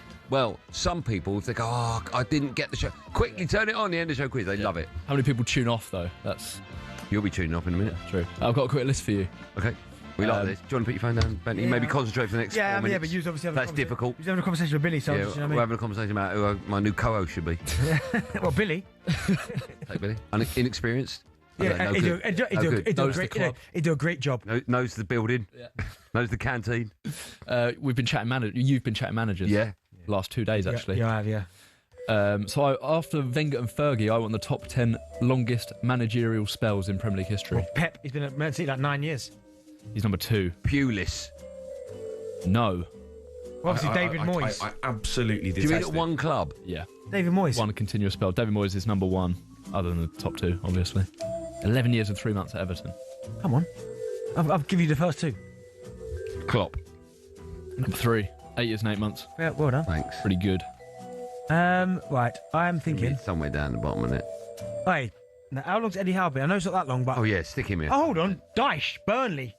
Number 9 on the list. Yeah. 5 I'll years. put Eddie Howe in there as well. Do you want to put him in? Eddie Howe's about 5 years.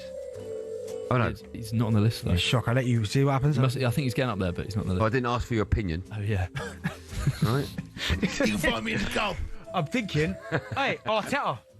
Yes, he is. He's just hit 6 years. 1-0. 6 years, 1 FA Cup. Yeah. What? How many we left with, William? You need 1, 2, 3, 4, 5 left. Say that again. 5 left. Are you going to come to the party or what? How long was Pochettino at Spurs for? He was there a while, by the way. Pochettino. Not on the list. That's 2. He's very close to the list, though. Oh, there you go. Yeah. Well, right at the bottom. We'll get this. Need 4, 5, Oh, hold on. 7. Did you say Pulis wasn't in there? You are a disgrace. You're a disgrace. Go on. Arsene Wenger. He said not him or Fergie. Oh, did you? Fine, okay. Yeah. Jose. Oh, no, he's never at club. Honestly, you are embarrassing. Embarrassing. Right, I'll get another one. Harry Redknapp must be 1. Harry or... Give me Harry. Do you want to put him in? Yeah. What club? You have to name the club. No, you don't yet. Portsmouth, obviously. I've got one. Not Portsmouth, West Ham. I've got one. 5th on the list, 6 years, 9 months. Curbs. Yes, at Charlton. Yeah. You should know that. You're a disgrace. 5 years, 11 months. You're an absolute disgrace. You need 3 more. 4, 6 and 10. 10. Oh, I've got one. No, he hasn't told me. He keeps saying Kieran McKenna. He was in charge of England for 1 game. Big Sam. Bolton. Yeah. 10th on the list, 5 years and 9 months. 10th on the 2 list. left, 90 seconds. We've got time, DB. Yeah. Good afternoon. Still feeling very cold. Right, I'm going to go. Jack, delete that button. It was at Southampton for a while. Give us the clubs. Liverpool. And the other one, if I give you the club, I think you'll get it. Don't give us that one. Liverpool. Yeah. Oh, Rafa. Yeah. Okay, well done. 6th on the list, 5 years, 11 months. This one's not a curveball, but it's a tough one. Go on, give us a club then. Wimbledon. Not Bobby Gold. Oh, Wimbledon. Hold on. The curve. All right, hold on. 6 years, 11 months. I think I know it. Did he go to Newcastle and there was controversy? Yeah, he did. Joe Kinnear. Joe Kinnear, 4th on the list. I would never have got that if you wouldn't have said the club. Good listing, though. Other than the ones you got wrong. I enjoyed that. You say good, it was all right. Yeah, it was all right. Oh, Bill, I enjoyed that, mate. I'm glad. Oh, Bill, will you do me a favour? Yeah. Get out. Emma has more at half past. Yeah. You'll have more tomorrow, Jack, all right, if you carry on like that. We are done. What a big night of Premier League football coming your way, live and exclusive. There's the keyword. The only place you can hear this game is here on What's he playing here? I don't know. There's no rhyme or reason to what's going on in Jack's head, although my fist might be in it in a minute.